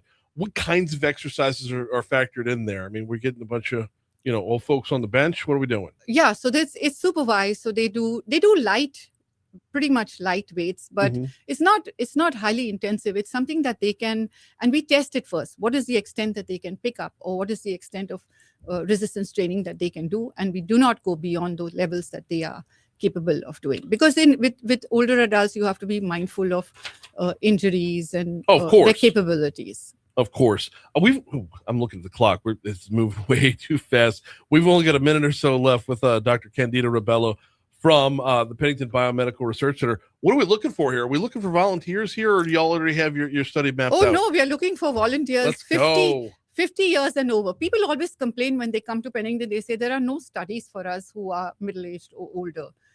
So here's a study for you. If you have obesity, you have insulin resistance, that's what we will check. But if you have obesity, please sign up for the study. It's starting sometime in June. Okay, start sometime in June. Looking forward to that. Dr. Rebello, thank you so much for a couple of very, very informative minutes this morning. Thank you, Brian. We are coming up on 7:50 at Talk 107.3 FM. We're going to check your money now. We are going to check traffic. We'll do this day in history on the way back in. Programming note is Dreams Come True Day here. Absolutely. But we're making some room at 8:05. Baton Rouge Police Chief TJ Morse is going to be on the hotline to talk about yesterday. That was fantastic. So 50, and you start in June. Yes. What happens if you don't turn 50 till November? Can I get in? Of course, the study's going to go on for 3 or 4 years. Okay, 3 or 4 years. Yeah, it takes that So- because it's a 12-week feeding study. Mhm. That means we give you all your foods for 12 weeks. Okay. I want to learn more because I need to lose weight. I do, but like, But I have to tell I you, know everything that I need to know. I Mhm. just don't apply it. I don't know why. right? But Does that make sense? you're not alone.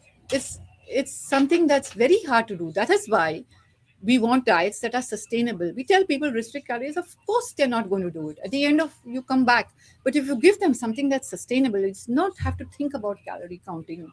This is a diet that we grew up. I grew up in India. That's the fare that I was raised on, Mhm. and I did it when I came here. I didn't sort of assimilate into the culture. Just maintain the same thing, and it's eating to satisfaction Yes. without having to count calories all the time. Yeah. So if when you eat the right foods and you eat to satisfaction, you automatically, it's an inadvertent calorie restriction. That's the diet. But I have to warn you, this is a randomized control trial. That means you could be in either group. You could be in the control group or you could be in the I'm going to treated be group. well, I'll know as soon as you serve me some Pop-Tarts. So. Oh no, we're not giving you Pop-Tarts. Oh, Thank you so much. Great segment. Thank Appreciate it. Bye-bye. So, stumbled at one point. I got stuck at one point. No. You knocked it out. You did really, really well. Thank you. Bye-bye.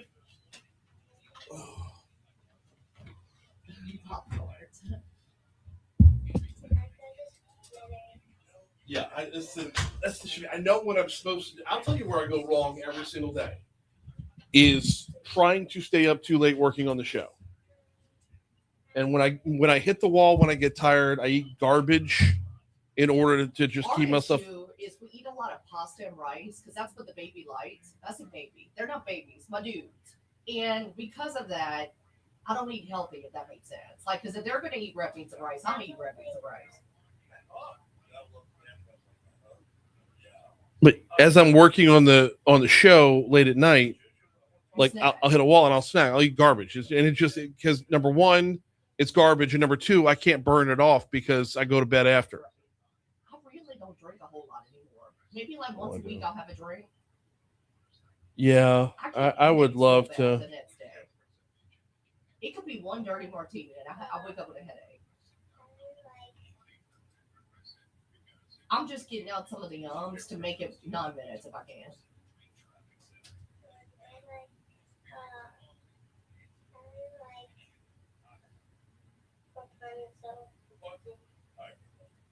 She's so cute. You're so good. What are we with doing? kids, Brian.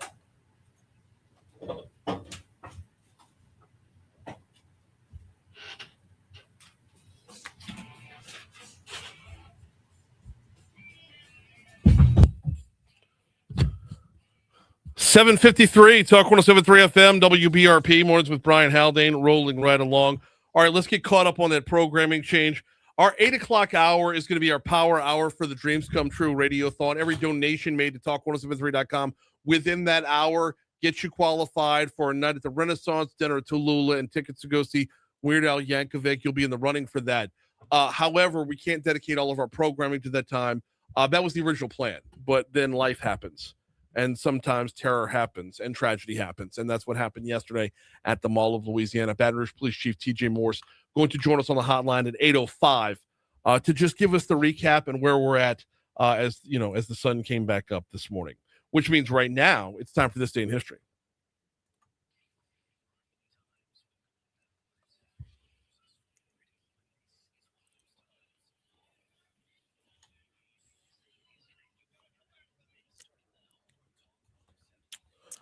Okay. I was scrounging around for some this day, and it's light. Is it believe it or now? not, it is very light. Because our week of tragedy ended on the 20th, and Right. now, and now we're doing our level best to squeeze new tragedy in. I know. So in 1800, the U.S. government moves to Washington, D.C. It was the planning stages. You chatted about this a little bit when you went up for Washington Mardi Gras. Yeah. Pretty cool stuff. Where were they originally? Like, I guess the U.S. government, like, where did they work out of? It wasn't Washington, D.C. Wasn't it Virginia? Like, somewhere else in Virginia? I'm not going to remember right now because my brain's in 18 places. Gotcha. Yeah. But pretty cool. I didn't know that. I feel like I would have learned that in school. But anyways, the funding was approved to move it. Okay. In 1898, the Spanish-American War, Spain declares war against the U.S. on this day in history. Interesting. Yeah. They don't do that anymore. No, we just go. We go there. Go. Nobody comes here anymore, thank God. Right. And we just go, and then we tell people later, oh, that happened. In 2003, Brian, you might remember this. So the Ditsy Chits, Natalie Maines, we went to war with Iraq after 9/11. She said some comments on stage. Yeah. Okay.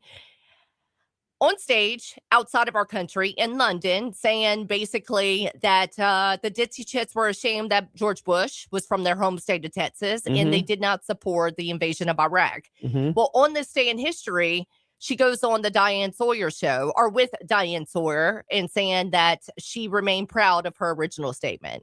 I remember for years after this incident, all right, it was being talked about. You live in the country music world, so you should have that opinion. I remember complete apathy. Like, I don't care what this Dixie chick thinks. Well, and I'll tell you this. Why are we giving her so much pub and press time? It was the rise and fall of what they're known now as the Chicks. Yeah. I mean, it just is. How are you going to come back from that? You know? In 2023. Put out more good music and don't be a one-hit wonder, maybe? Right. Well, no, they had a few good hits. A 3-hit wonder? Come on, Brian. I'm going to stand by my girl. Well, I do like I'm going to stand by that. I like their music. Okay. In 2023, Tucker Carlson, he was fired from cable network on this day in history. Wow. Just the wildest part of it was how fast it happened. Yeah. I just woke up and he was gone. I'm like, okay, got y'all. That's all I got. Believe it or not. What you got? On this day in 1963, guess who moved from Fort Worth, Texas to New Orleans? Guess who moved back home to New Orleans on this day in 1963? Brian Haldane. I'm joking. No, I wasn't even born yet. This day in 1963. Let me pull the website. I was about to say, who's the guy or it the just gal? went blank. Lee Harvey Oswald moved back home. I was double checking to make sure I had the right day. Okay. On this day in 1963, Lee Harvey Oswald moved back to New Orleans. I did not know that he was from New Orleans. You didn't know that? No. Oh. And I did so in high school, you know how you have to write like a 20-page paper, or I did. It was dedicated to the assassination of Kennedy. No idea. 20-page paper on Kennedy's assassination and no connection to. Nope. I feel like I remember. All right, here's what you need to do. You have weekend homework now, okay? You have to see JFK, the Oliver Stone JFK, 1990 film. Dives into Jim Garrison. Never saw it. I want to go watch. Okay, I'm doing that this weekend. Right. It's a difficult movie to find. It's tough to find online. I'm sure I can find it on Prime. You're probably going to have to pay for it. Yeah. Yeah.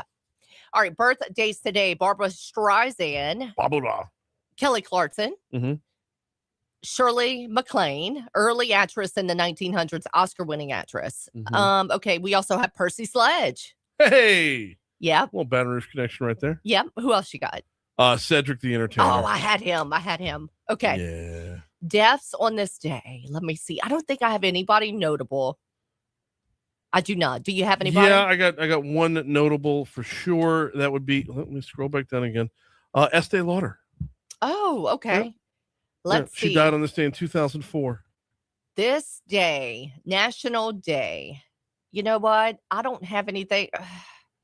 Do we really want to use that? All right, National Hairball Awareness Day. I had National Pig in a Blanket Day. Can we use that one instead? Yes. Thank National Hairball Awareness Day. Who comes up with these? Delete that website and never go back to National it. My word. Pet Care for All Day. No. Hey. New Kids on the Block Day. Why?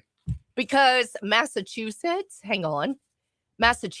I can find it, this day in history declared National New Kids on the Block Day for their state. No, but it's not Massachusetts doesn't get to declare a national anything. You can give them the day in your state all day long. You can give them the key to the city. You don't get to speak for us, Massachusetts. Right? Although I do like NKOT. We claim Percy Sledge. That's right, his day.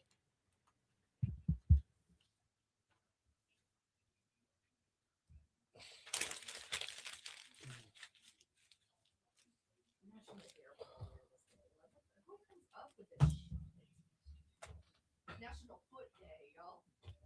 Toenail Day. I missed you. Oh well. I've made more than I missed this morning.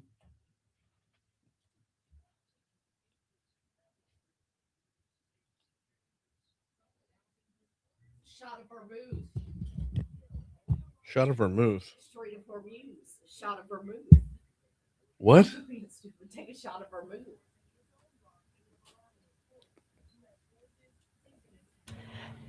Miss Debbie, I can try to do something along those lines on the website. She wanted to know, will the diet be posted on the page? On the article when I posted it. Miss Debbie, she's talking about Pennington Biomedical Research about the diet. I mean, we didn't really say word for word a diet. We just talked about.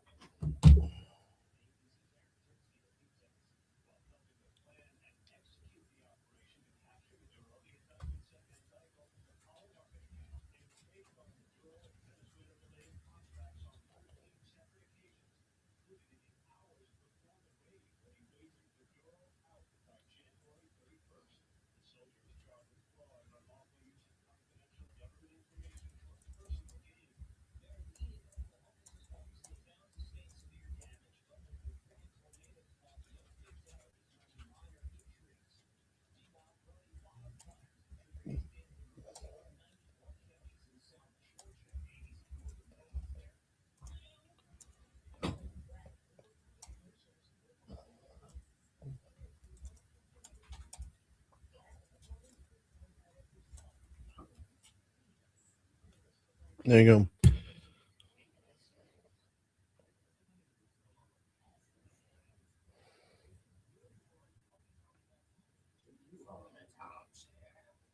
You want out of it.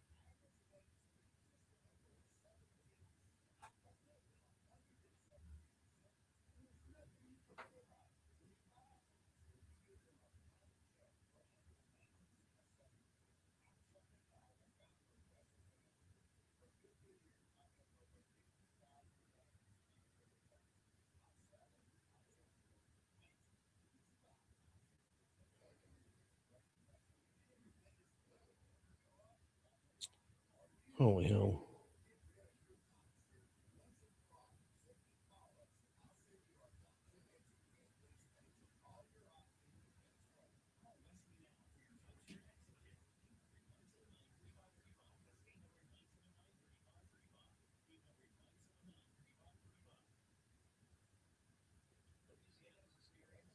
Bloomberg Money Minute.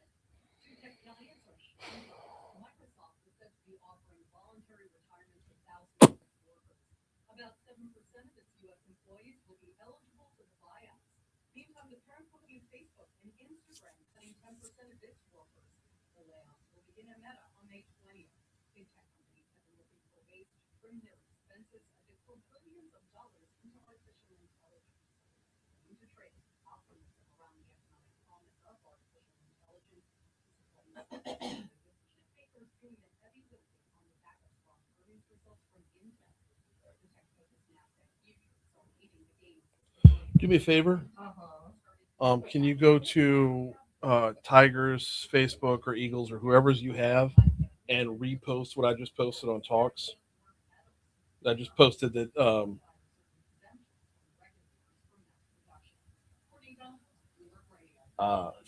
I posted that the chief is coming on right now. I know by the time anybody sees it, it will already be off the air. But at that point, we could post the full interview in the comment section. Yeah, just so everybody's sharing that we're out in front on the story.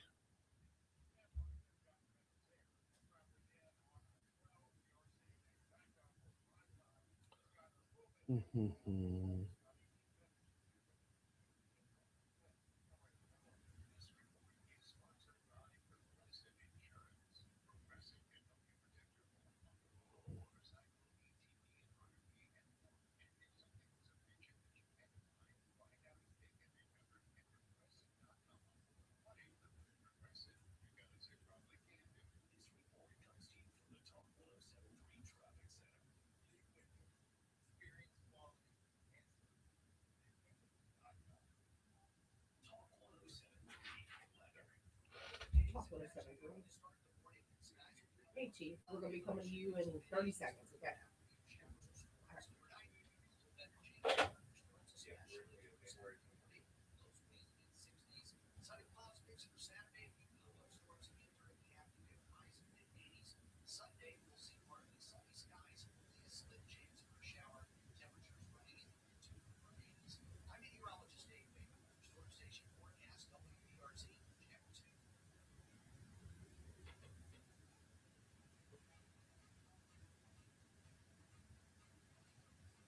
Did you tweet it out too?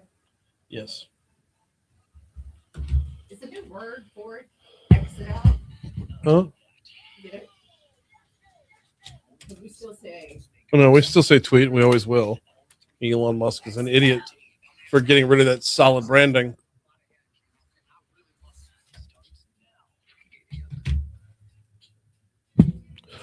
.806 Talk 107.3 FM WBRP mornings with Brian Haldane rolling right along. Dreams Come True Radiothon rolling right along as well as we're broadcasting live from the 180 Pro studio. The Dreams Come True Radiothon rolling right along. Every donation this hour puts you in the running for an overnight stay at the Renaissance, dinner at Tallulah, and tickets to go see Weird Al Yankovic. If you donate now at talk1073.com to Dreams Come True, you're in it. It's going to be up and running all this hour. We'll dive into Dreams Come True a lot more later on in the hour. But right now, I wanted to welcome back to the show, Baton Rouge's Police Chief T.J. Morse, to give us the rundown on what went down yesterday. Chief Morse, welcome back, sir. How are you this morning? Doing okay, Brian. Thank you very much. No, glad to have you on. Glad to be, be able to walk through the timeline and where we've gone since then. Before we get into it, and I know this is completely unjournalistic of me, but big shout out to your entire department. That show of response yesterday was overwhelming. And I just, as a personal aside, a blanket of protection that made me feel a little bit safer on the outside looking in. So big shout out to everyone at BRPD. Yeah, we appreciate that. Unfortunately, something that we do train for. Mm-hmm. We train seriously for it, take a lot of time preparing in case of worst case scenario, something like this happening. Working well with all the responding agencies. I got to take my hat off to everybody from East Baton Rouge Sheriff's Office, State Police, FBI, HSI, ATF. They were all out there. And then St. George Fire, our own Baton Rouge Fire Department, and of course EMS, who was very quick on scene and got patients to the hospitals as fast as they could.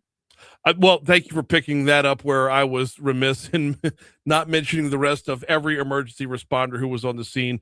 The number of departments was so overwhelming. It's basically impossible to keep up with a full list. But yeah, when I mentioned BRPD, I should be mentioning everybody who threw themselves towards bullets as the shots rang out yesterday. So big shout out to the overall response effort.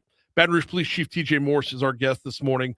Walk me through the events as they occurred and how we were able to get to lockdown, get to arrests, how we were able to get from point A all the way through the finish line. Then that's not to say there's a finish line. I know that. Yeah, we're still not at the finish line. The detectives giving me updates all the way till 3:00 this morning, and now there's again boots on the ground out there, canvassing area, looking for more evidence, more video surveillance.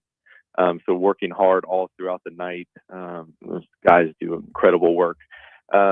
But right about 1:22 yesterday afternoon, looking at surveillance video, we had with phone calls, 911 calls coming in right about 1:24. We had reports of shots being fired at the mall. We had Baton Rouge police officer that is assigned to work at the mall on scene in another area of the mall. But when he heard the shots and was notified, he immediately ran towards the food court. Running towards the danger, as you said. There's also a sheriff's deputy in the parking lot that immediately responded. They were able to put out the call over radio, which then call went out over all channels for people to respond. We had 6 victims total that were injured, one of which unfortunately passed away yesterday at the hospital and deceased. Another one that is still in serious condition undergo surgery yesterday and is still in ICU. So our thoughts and prayers definitely with the victims and the families and really everyone that was out there that had to go through this traumatic event. Combing through videos, getting Crime Stoppers tips and working with our federal partners and all our investigative tools were able to put our hands and detain 5 different people that we been questioned and interviewed. And we are, like I said, working throughout the night, drafting up arrest warrants and even executing at least 1 search warrant on a house last night looking for evidence. Chief Morris, I know you can't give out, identities or whatnot, but the deceased victim, do we know if that victim was part of the groups that were in the argument? No, not at all. None of the victims that were transported to the hospital were part of any of it. They were all just innocent bystanders, people that were just trying to enjoy a day at the mall, in the food court area, and were hit by, caught up in this senseless act of violence, which looks like it was not a random, when, first reports came through as an active shooter. It was not your typical, active shooter, somebody just randomly walking through shooting at people, but it was 2 groups, and we're trying to figure out exactly what spilled over, if it's gang related or what exactly. But 2 groups that met up and exchanged words with each other and drew guns, and that is what led to the shooting. 5 suspects were apprehended. Where were the suspects caught? Were they still in the mall, or did y'all have to, get out and chase them down? Yeah, we followed some leads, and were able to contact some people, and some of them came in and willingly turned themselves in, while other ones we took down on some traffic stops, and to put them in custody. But let me stress that the people that we detained yesterday, we're still trying to sort out whether they're going to be arrested right now. So we have not actually arrested anyone, but we're still looking and working with the DA's office on what charges and drafting up arrest warrants. Do we have a total on the number of shots fired? I don't have that right now. We have shell casings, of course, that we've collected. Anybody we're still asking for anybody that helped that had cell phone video. The video cameras there did not have audio, so we're going by projectiles that we located, shell casings on scene, and still reconstructing that crime scene. No, absolutely. Now, I fully realize that, like, every question I ask, I'm probably asking too early, but it's just the curiosity following an event like this. In terms of locking down, and as the day goes, we're definitely going to be pushing out updates and hoping to have a big press conference later today. Good to be able to release, hopefully some arrest information and victims information and all of that. Baton Rouge Police Chief TJ Morris, our guest for just a couple more minutes. I greatly appreciate you hopping on. I know late night last night, early morning this morning, this kind of turnaround doesn't make too many minutes available to spare. So thank you for that. In the meanwhile, do we know how many potential shooters there were based off of security footage? How many different guns went off? Again, real early in the investigation, but we definitely looking. It looks like 2 different people with guns, handguns. But it maybe wind up being more. So everything is still on the table right now.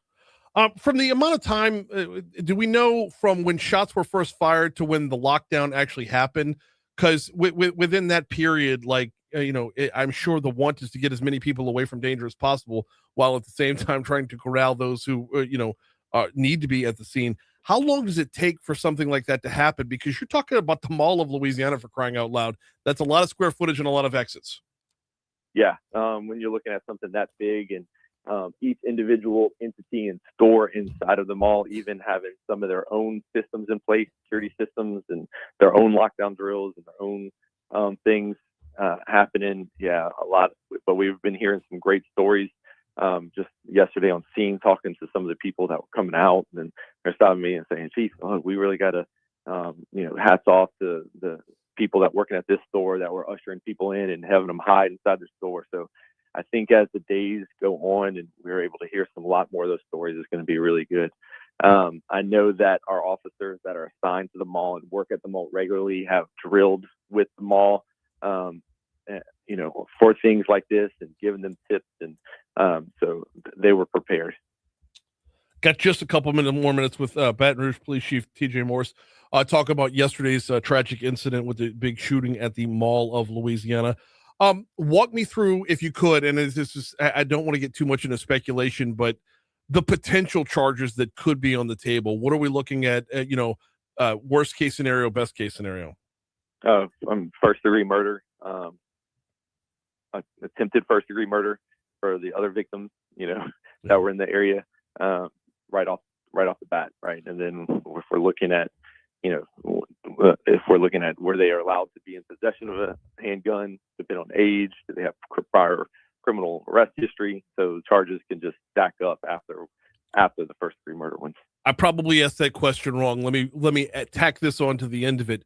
Does the nature of the scene change the charges in a public place like that where terror can be stricken in hearts? I think it adds to the counts of first-degree murder, Okay. right? When you're looking at what it takes to get up to first-degree murder, the place and how many people, all of that helps us to get up to that charge for sure. Just a minute or so left. Walk me through what today is going to look like. Obviously not specifics on the investigation, but you said there's a press conference scheduled for later today. When is that? And, when do we need to dial in? Yeah, so we're probably right around lunchtime. We're going to give us this morning to still kind of unpack timelines, work with the victims' families, make sure we can release that information and get updates on all of the victims. And then really just, trying to do my best to stay out of my investigators' way. They are the best of the business. The people over in homicide division, our special investigation and major assaults, the whole VCU, working with other partners, federal partners.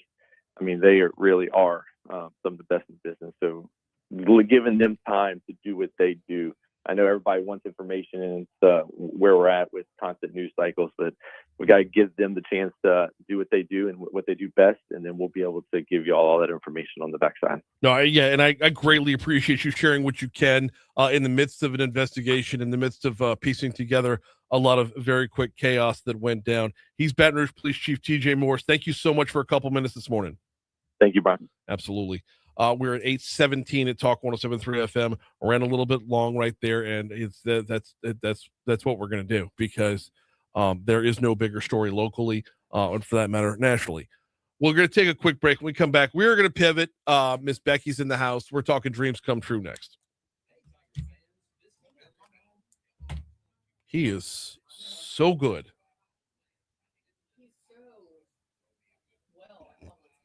I know.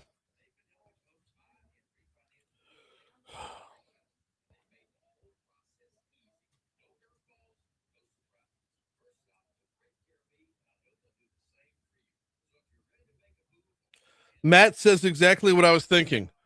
And I didn't want to say it out loud because it sounds so flippant.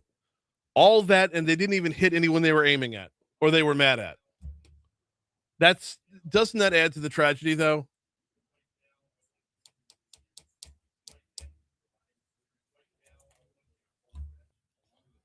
Obviously, Chief Morris is featured, yes. Miss Becky, you ready?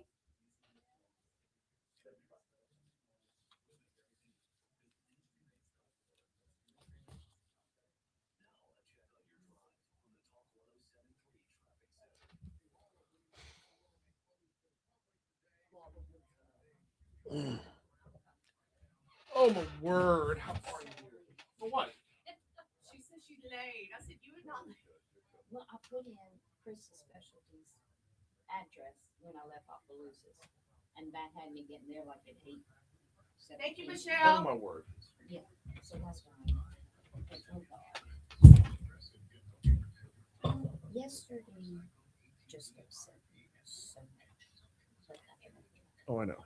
And on so many levels. I don't know why so much.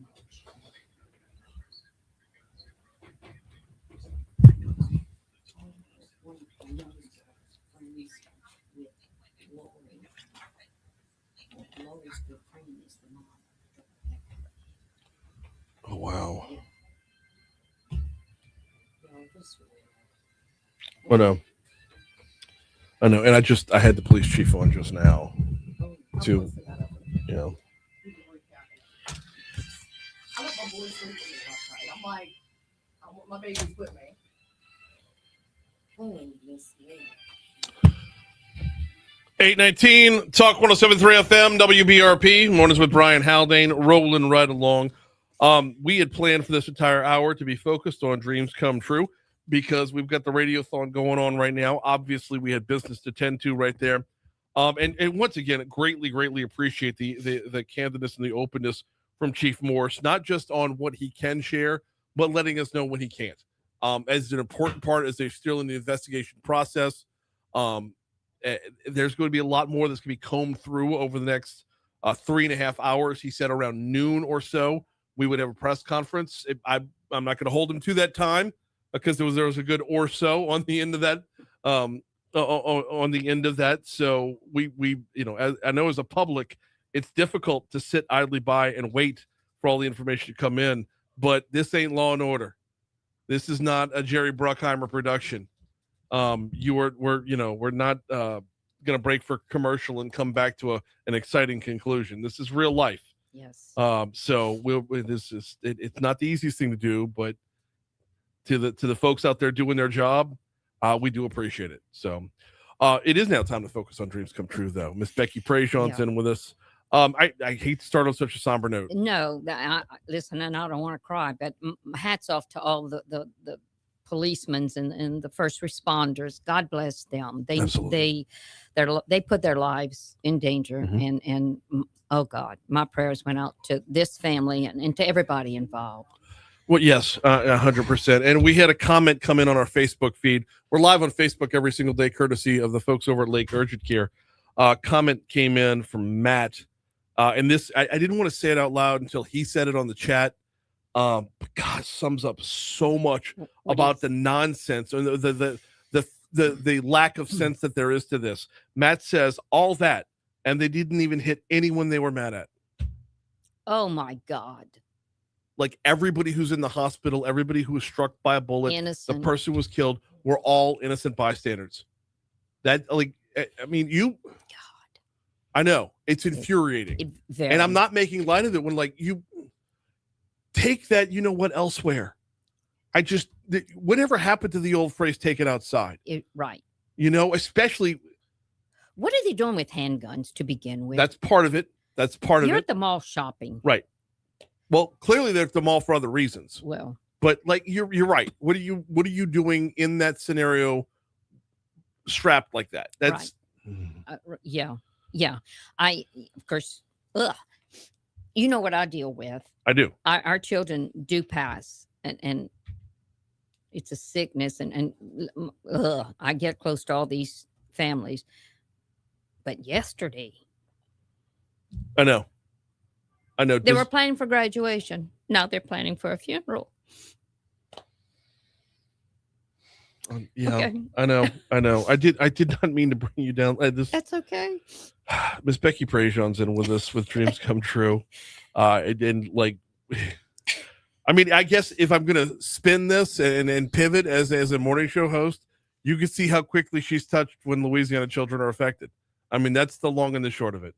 And we need to pivot and talk dreams come true. And that's what's going to bring it around is that, yes, when we're talking dreams come true, we're talking about children in Louisiana.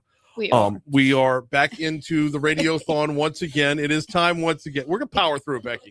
It is time once again. Sorry. You're going to bring me down now. Oh, I'm over here crying too, Miss These Becky. poor children, But I mean, well, anyway, yes, the radiothon, we love the radiothon. Yes. And the radiothon has opened so many doors for us. And in case you're a new listener, we are a nonprofit that grants dreams to only Louisiana children between ages 3 and 18 that has a life-threatening diagnosis. And we are granting many dreams. Do we have a total count on how many you've done, like, since the beginning? Is that too big a question to ask? The beginning? Oh, like yeah. 1983? Yeah. Oh, my God. I'm definitely close to 2,000, I'm sure. We're doing around 60 a year. We don't have a limit. If the application is approved, we grant. In fact, I spoke with a mom last night, and she said her daughter was just diagnosed with AML, and that's 2-3 year, a protocol with chemo and all that. And I said, but we're different from other organizations. If you fill out the application and you become what we call into the dream family, then you get all the bells and whistles, meaning you can maybe be in the fashion show. You're definitely invited to our Christmas party. We invite kids. Well, as you know, some came in this past week to talk on the radio. We don't wait until we do their dream. Right. I mean, bam, they're in it. Which, by the way, you're going to hear from Juju later on in the show today. Isn't she something? Oh, my word.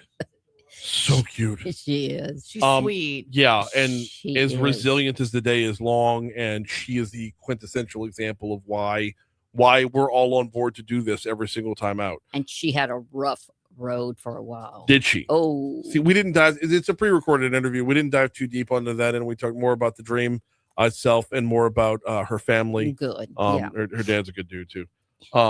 So that'll be coming up later on in the show. We got Miss Becky Prajon in from Dreams Come True.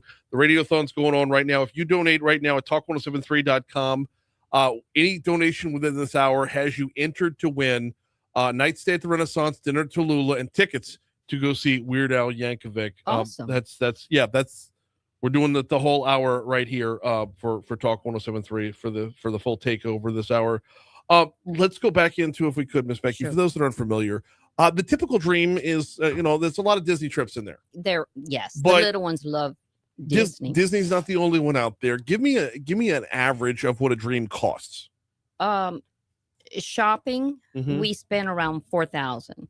The others, we've upped it to 8 because cost everything has gone up. Well, yeah. One girl, I interviewed her. She's 18. First, she thought she wanted a trip. And then the mom said, can you give me suggestions of what y'all have done in the past? And I mentioned a few. So about 2 days later, she called me and she says, I guess I can say her name, Gabby. They decided on us helping pay towards her tuition to go to college. Oh, wow. Yes. I mean, we do wow. anything that's for the child Right. within our budget, Mhm. We just finished what he calls it, his hobby hut. He has cancer, but he's also autistic. Mhm. He wanted a game room, but he didn't want it for him. He wanted it for all his friends to have a place to go to. So Duplessis helped us tremendously to No kidding. No kidding. I'm telling you, y'all opened so many doors for us. We buy a building and then the inside has to be completed. And Duplessis completed the inside for us. Uh-huh. And this kid he just thinks he's big. He's the king. Awesome. So good. All right. The effects of the dream, when everything comes to fruition, I know we talk about like what, the smile on the face and the relief on the face of the patient, of the kid. But to me, this is so much about the entire family. It is. We always include the entire family. If it's a trip, we send the entire family. If it's shopping, we encourage the dream child to buy items for their siblings or their mom or dad.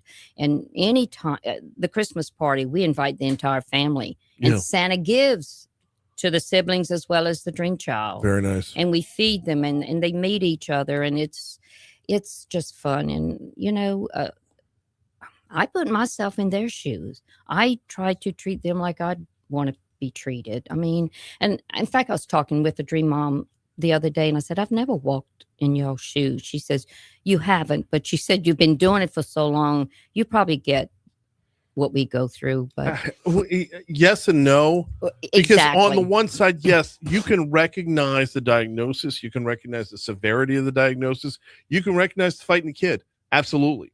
What we can't recognize, what you and I cannot put ourselves in their shoes, is the constant nature of it. Yeah, thank you for saying that. And that's what I told. I said, I'm not there at midnight when they start running fever or throwing up or have to rush to the hospital. Right. People have no idea what they go through.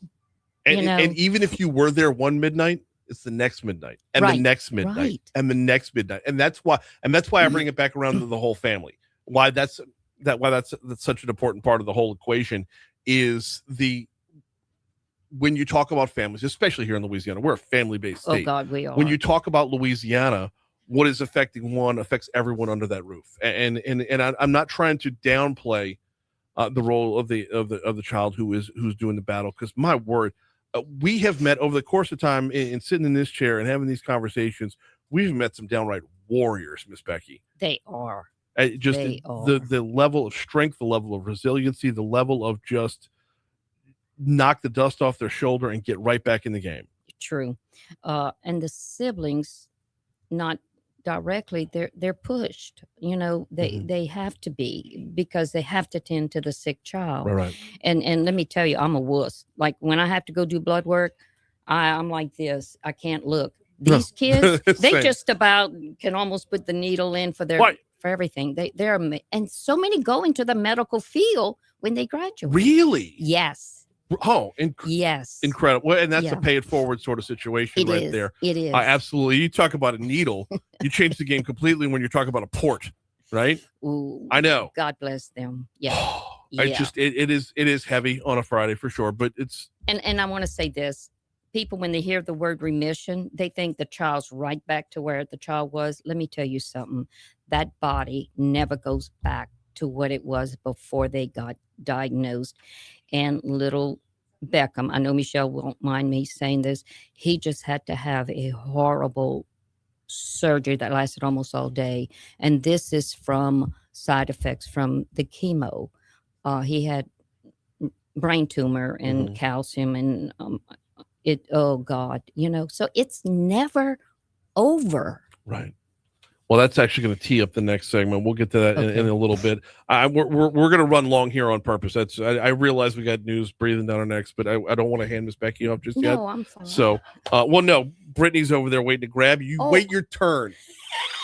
I'm sorry. We got Miss Becky for just a couple more minutes as the Dreams Come True Radiothon continues. Give me a quick. I'm sorry. I'm stuck on this one who wanted tuition for college. Yeah. Tell me about that mindset. We've done this before. Well, but really, because that to me, that's a completely different mindset. When I hear about a dream that y'all bring to life, when I hear about the dream coming true, I'm thinking of like just completely clocking out from the battle for a weekend or an extended week or whatever. But this is a different mindset of you put a goal in front of me and I'm going to attack that goal. Talk to me about that mindset. Well, one, we paid. It was within our budget, but she wanted to be a cosmetologist, and we paid her whole course because it was within our budget. Right, but this was years ago. But then maybe Taylor, we did part of her tuition. So they send the deal to us that we do online, and we pay for it whenever it comes up. And I think that's. Can you imagine this child how she's thinking? I mean, she's thinking I'm kicking this thing in the rear, and how mature. I know. That's why it's so impressive to me. Yes. To be absolutely sure. Give me one within, like, let's say the last 2 years. What's the most out of the box dream that has been requested? Oh God, I have so many. Probably these buildings that we get, like little Annalise wanted a playhouse. A lot of these kids want their own space, like they have to share a room with sisters or whatever. So we bought her a little pink one of these Durskins building, and it was pink, and we turned it into her playhouse. But I mean, she had a futon where she can rest and sleep and all that. And it's the parents. We put up the studs, and the parents wrote Bible verses on just about every stud, like Proverbs. You're kidding me. Yeah.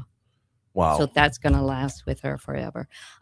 They've been telling me for years, and I have not done it. I should write a book, because sometimes when I just sit back and think about dreams of long time ago, No, you absolutely should. Just to keep track of, I mean, the number of lives that have been touched through this program, the number of lives that you've touched individually and directly, has been nothing short of miraculous. So once again, thank you as always for teaming up with us. We do absolutely love the partnership. I started off. No, that was my fault. I'm the one that had the programming before it. So I got us on that path. In the meanwhile, everything that we could do to help you out, we're here for it. Oh my God. And y'all have no idea how much y'all have helped. Dreams come true in return for kids, because families learn about us, and then we get the referrals. She is Miss Becky Prejean. And by the way, when we talk about donating, it's staying here. It's staying in Louisiana. Yes, We have that in all the messaging that we have out there, but I don't think it can be repeated enough. You're talking about your friends. You're talking about your neighbors. You're talking about fellow Louisianans. And then as far as overhead's concerned, Miss Becky doesn't have a huge team over here. No, it's just about as bare bones as is humanly possible. So as much of your money as is humanly possible is getting back to the actual dreams. So, Yes. all right, I will hand you off to Brittany now. Everybody You can have a go. blessed day. You do the same. Thank you so much. Before we break it, I want to remind you one more time, Talk 107.3 in the Baton Rouge Clinic. That's who Baton Rouge Clinic, that's who we've teamed up with to bring you the 2026 Dreams Come True Radiothon. I do want to give a shout out and thanks and generosity because we've already reached both of our matching benchmarks, meaning our sponsors are stepping up big. Gold sponsors, First American Bank and Boudreaux's Electrical, will now match the full $2,000. And purple sponsors, Chad's Collision, Subaru, Lewis Mechanical, Patient Plus, and River Parish Contractors, each will match $1,000 total. Your donation right now goes even further to help more dreams come true for local kids facing life-threatening illnesses. Make that donation at talk1073.com. And if you do it within this hour, regardless of amount, you're registered to win an overnight stay at the Renaissance, dinner at Tallulah, and tickets to see Weird Al Yankovic. Quick break, coming back. Well, we were talking about remission a little while ago. We've got a story we need to follow up on next. It's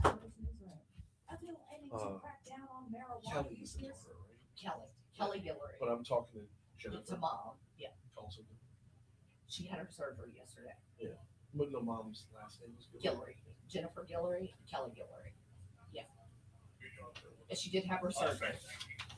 I went a little long with Miss Becky. Number one, because she's just so good here. But number two, I don't know how much we're gonna get out of this segment. I don't know that I can make it go forever. So, but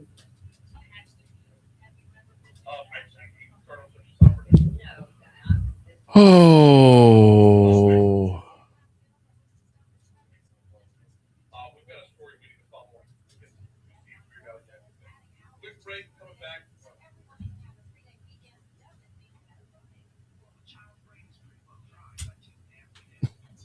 Do you want to get Kelly on the phone or just mom? Just mom. Okay. Kelly needs to be resting right now. I know. I think she is.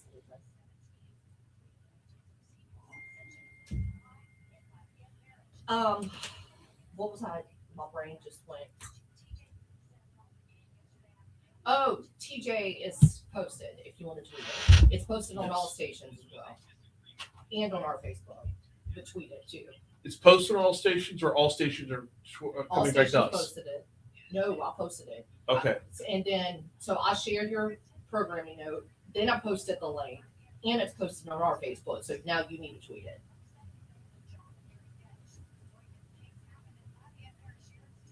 I think it's big enough to post twice back to back on Facebook.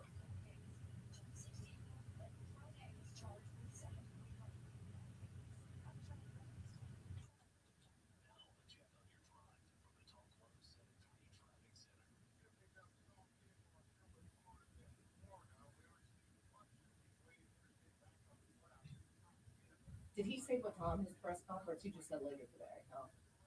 So they're shooting for noon or so. I'll just leave later today.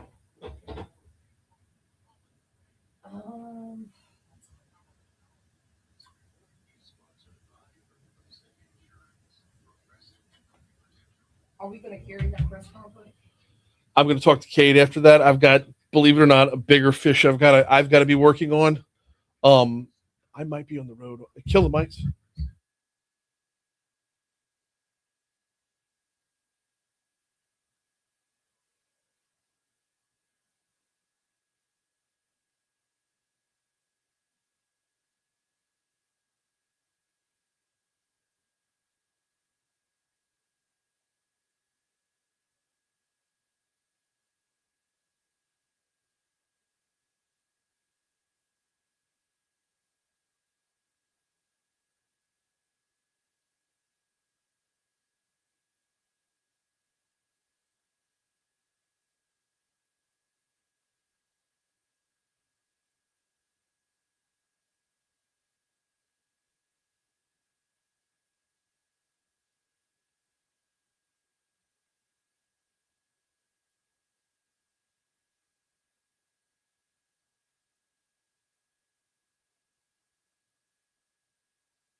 Sorry. 842 Talk 1073 FM WBRP.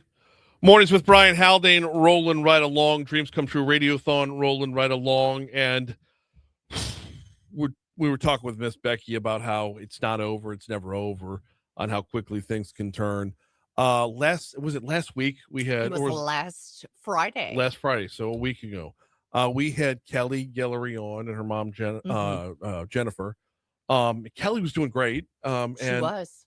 We were talking about dreams come true and the dream that she got and everything. And I mean, they were just very, informative about the whole process and very open about her situation. Well, Kelly's had to go back to the hospital to have a surgery. So I let's get an update. We've got Jennifer on with us, Kelly's mom. Good morning. How are you? I'm good. How are you? I'm doing well. I appreciate you hopping on at a time like this, course. but it's an important part of the overall conversation. Is that when it comes to dreams come true, you never quite know if you're out of the woods. Let's start off with yesterday. Kelly had a surgery. How'd it go? It went good. The recovery hasn't been so great.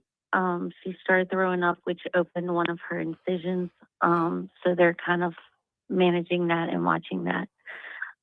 She also lost some blood during the surgery, and so they just drew some more blood to figure out.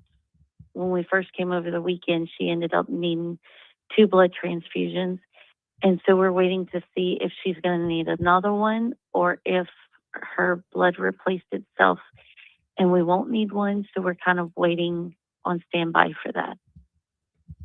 For those that weren't listening last week, just bring us up to speed on Kelly's condition, because she's a very restrictive diet, has to watch literally everything. Bring us up to speed for those that weren't listening on what her overall condition is. She has very long chain acyl-CoA dehydrogenase deficiency, which is a rare genetic disorder. And so she can't fast. She can't break down fats. The more active she is, the more she has to eat. Any sickness pretty much puts us here. She's been here now 87 times. I know we came and talked to y'all on Wednesday, and Friday she ended up, I was at the cardiologist with my son, so my mom had to get her from school, and it just went downhill from there. She ended up at St. Jude Affiliate Clinic, where they ran some blood, and then they sent us home to see how she did over the weekend, but told her to have the blood transfusion bracelet on just in case, which was a first for us. She's never needed one.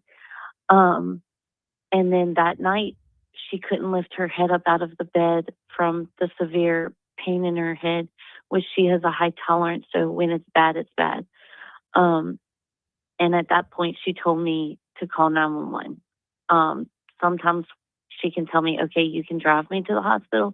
And then there's times where she can't make it by car, and she's like, just call 911. And that was the case this time.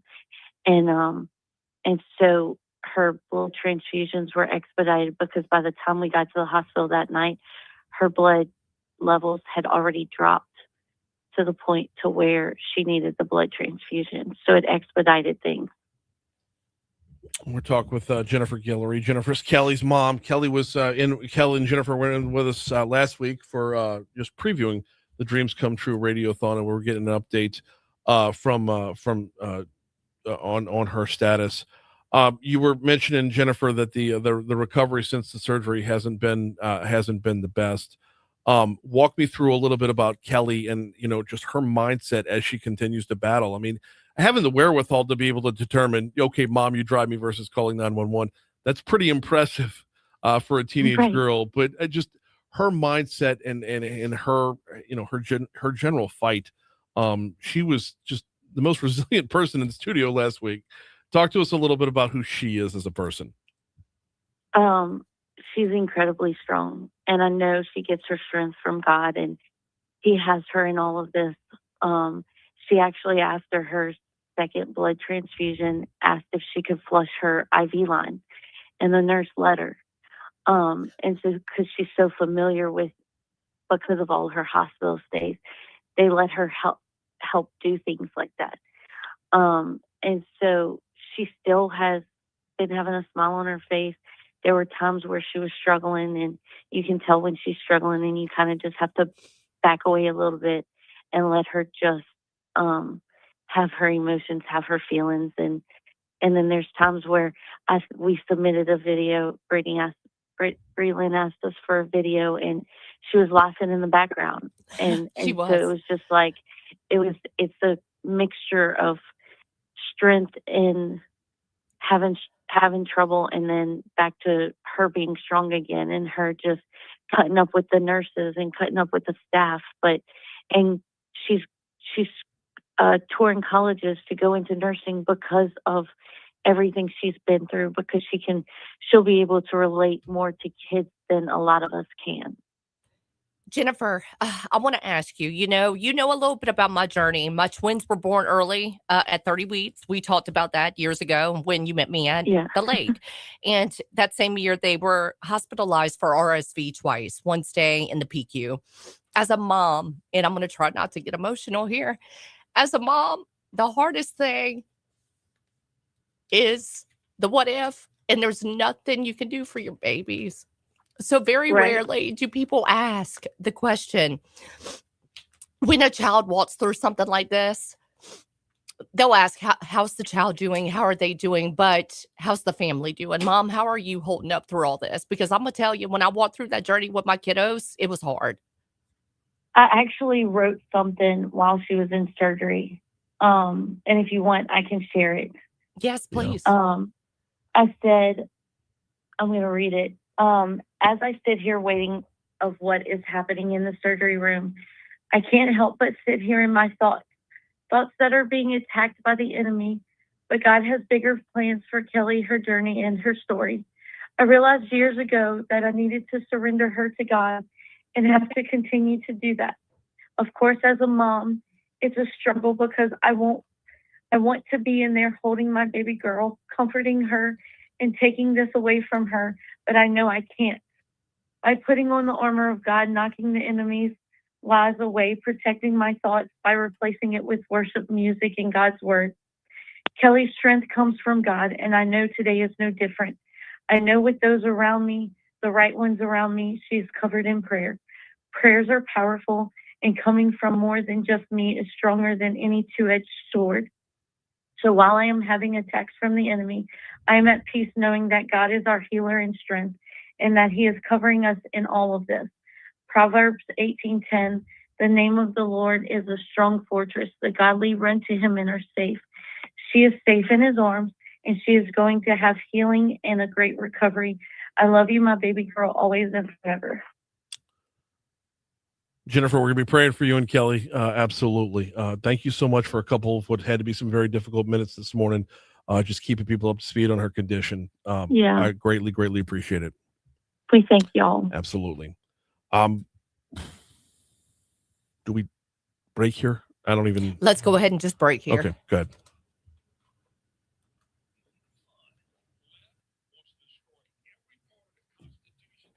We could live without that fucking promo.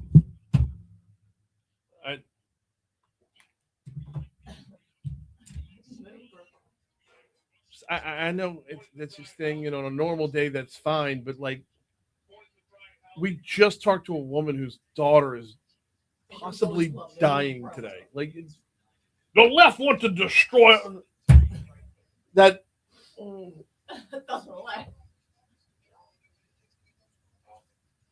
Oh.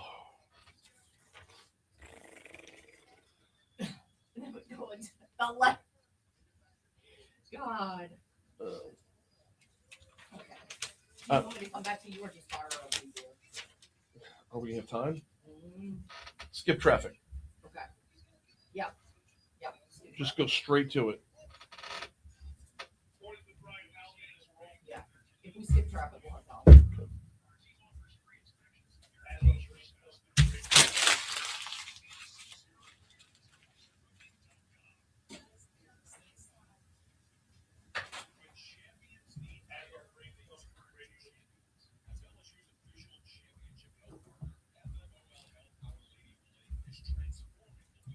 I'm gonna turn you off for Facebook.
As our Dreams Come True Radiothon continues, want to welcome to the studio.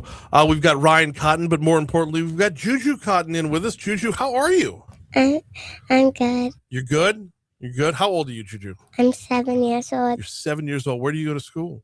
I go to school at Magnolia Trace Elementary. No kidding. Love Magnolia Trace Elementary. Do you have a good time at school? Mm-hmm. What's your favorite thing to study? Probably math. Math. Oh, gotta love it. Dad's gotta love that, huh? Mm-hmm. Yeah. Juju, I want to talk a little bit about the Dreams Come True Radiothon and the folks over at Dreams Come True. Have you met Miss Becky yet? Do you know Miss Becky? Yes. Is she the best? Yes. Yes, she is. Have you been through the program already? Have you gotten a dream, or are we still waiting on this? We've already gotten a dream. You got your dream? What was your dream, sweetheart? To go to Disney. Oh my goodness. Tell me all about your Disney trip. Tell me all about it. I went to Tower of Terror and Guardians of the Galaxy. Tower of Terror. I'm scared of Tower of Terror. How would you go down Tower of Terror? You're 7 years old. I went down it twice. Oh my goodness gracious. And Guardians of the Galaxy. How much do you like Guardians of the Galaxy? That's a bunch of different characters right there. Who's your favorite? The fox or The whatever. Fox. Okay, I'm down with that. What about princesses? Did you meet any princesses? Who's your favorite princess? I like Rapunzel. Rapunzel? Everybody loves Rapunzel, right? Especially the newer Rapunzel is fantastic. Very, very bold, very strong in herself. Are you strong in yourself? Yes. Very good stuff. Dad, Ryan Cotton, we got you in here real quick. I want to talk for just a minute about Juju and what has she been battling with and how's she doing? So she's doing great. She was originally diagnosed in 2022 with neuroblastoma. Which is what? So it's a single tumor that started in her adrenal gland. It's about the size of a softball in a 3-year-old belly. So after months of going back and forth trying to figure out why her stomach hurt so bad, we finally went in and they did an X-ray and actually admitted us for pancreatitis. Oh goodness! Yeah, only to find out through the X-ray and that there was a massive tumor in her stomach. So she had received treatment in 22, went into remission originally in January 22. She went through all of her chemo treatment, relapsed in January of 23, went through more surgery, trips to New York, radiation, chemo, went into remission, relapsed in January or May of 24. And then finally, in December of 24, finished her last round of treatment. So we're about 1.5 years now outside of treatment. So we're in remission right now. We're in remission right now, about 1.5 years. I hate to do this, but we're going to have to jump in. We got less than 3 minutes to go in the show. We are not done by any stretch of the imagination with the Dreams Come True Radiothon. It's going to continue all through next week. What we're going to do here for Juju and her dad, Ryan, we're going to play the interview back again at a later date as well, just to give you her full story. The nature of the way today played out was not fair to her, to be sure. I mean, it's the least of her worries, right? But between everything as this last hour, we best laid plans of mice and men, right? We had plans for how this hour was supposed to play out, and it was supposed. We were going to have back to back. I know Radiothon interviews. And we had back to back to back. Yeah. But what we also had was Life Interrupted yesterday out at the Mall of Louisiana. And we also have, if I can editorialize one more time, a hell of a police chief who's on it. Yes, he is. I know. Like, just think about that. Just to step aside from where we're at right now, he's working the scene until 3 a.m. I know. And then texting with, the morning shows immediately afterwards. 7 a.m. No sleep. Yeah, I know. It's just and in times like this, we want all the information immediately. We want all the information. Cut to black. Executive producer Dick Wolf. We'll see you next week for another installment. But it's not how it plays in real life. So it's hats off. And once again, hats off to every emergency responder who was on the scene yesterday. When Wednesday night, the Metro Council approved a raise for the Baton Rouge Police Department. And I know I'm the only one being political about this, But when Wednesday night the Baton Rouge the EBR Metro Council approved the raise, Thursday we saw why, and why those who are called receive the call and they run to the bullets. So, once again, if you could please, we're open all day long for Talk 1073 donations. We're out of the power hour now, or in a minute. We're still in it for now. Well, till 9. Yep. Right. Which means after this, if you're donating, make it something that we'll recognize. Whatever donation amount you want to put on, if you want to tag 73 cents on the end, we'll recognize it to keep you in the running for Renaissance Tallulah and Weird Al Yankovic. Thanks again to everybody who hopped on the show today. Thanks again to everybody who played along.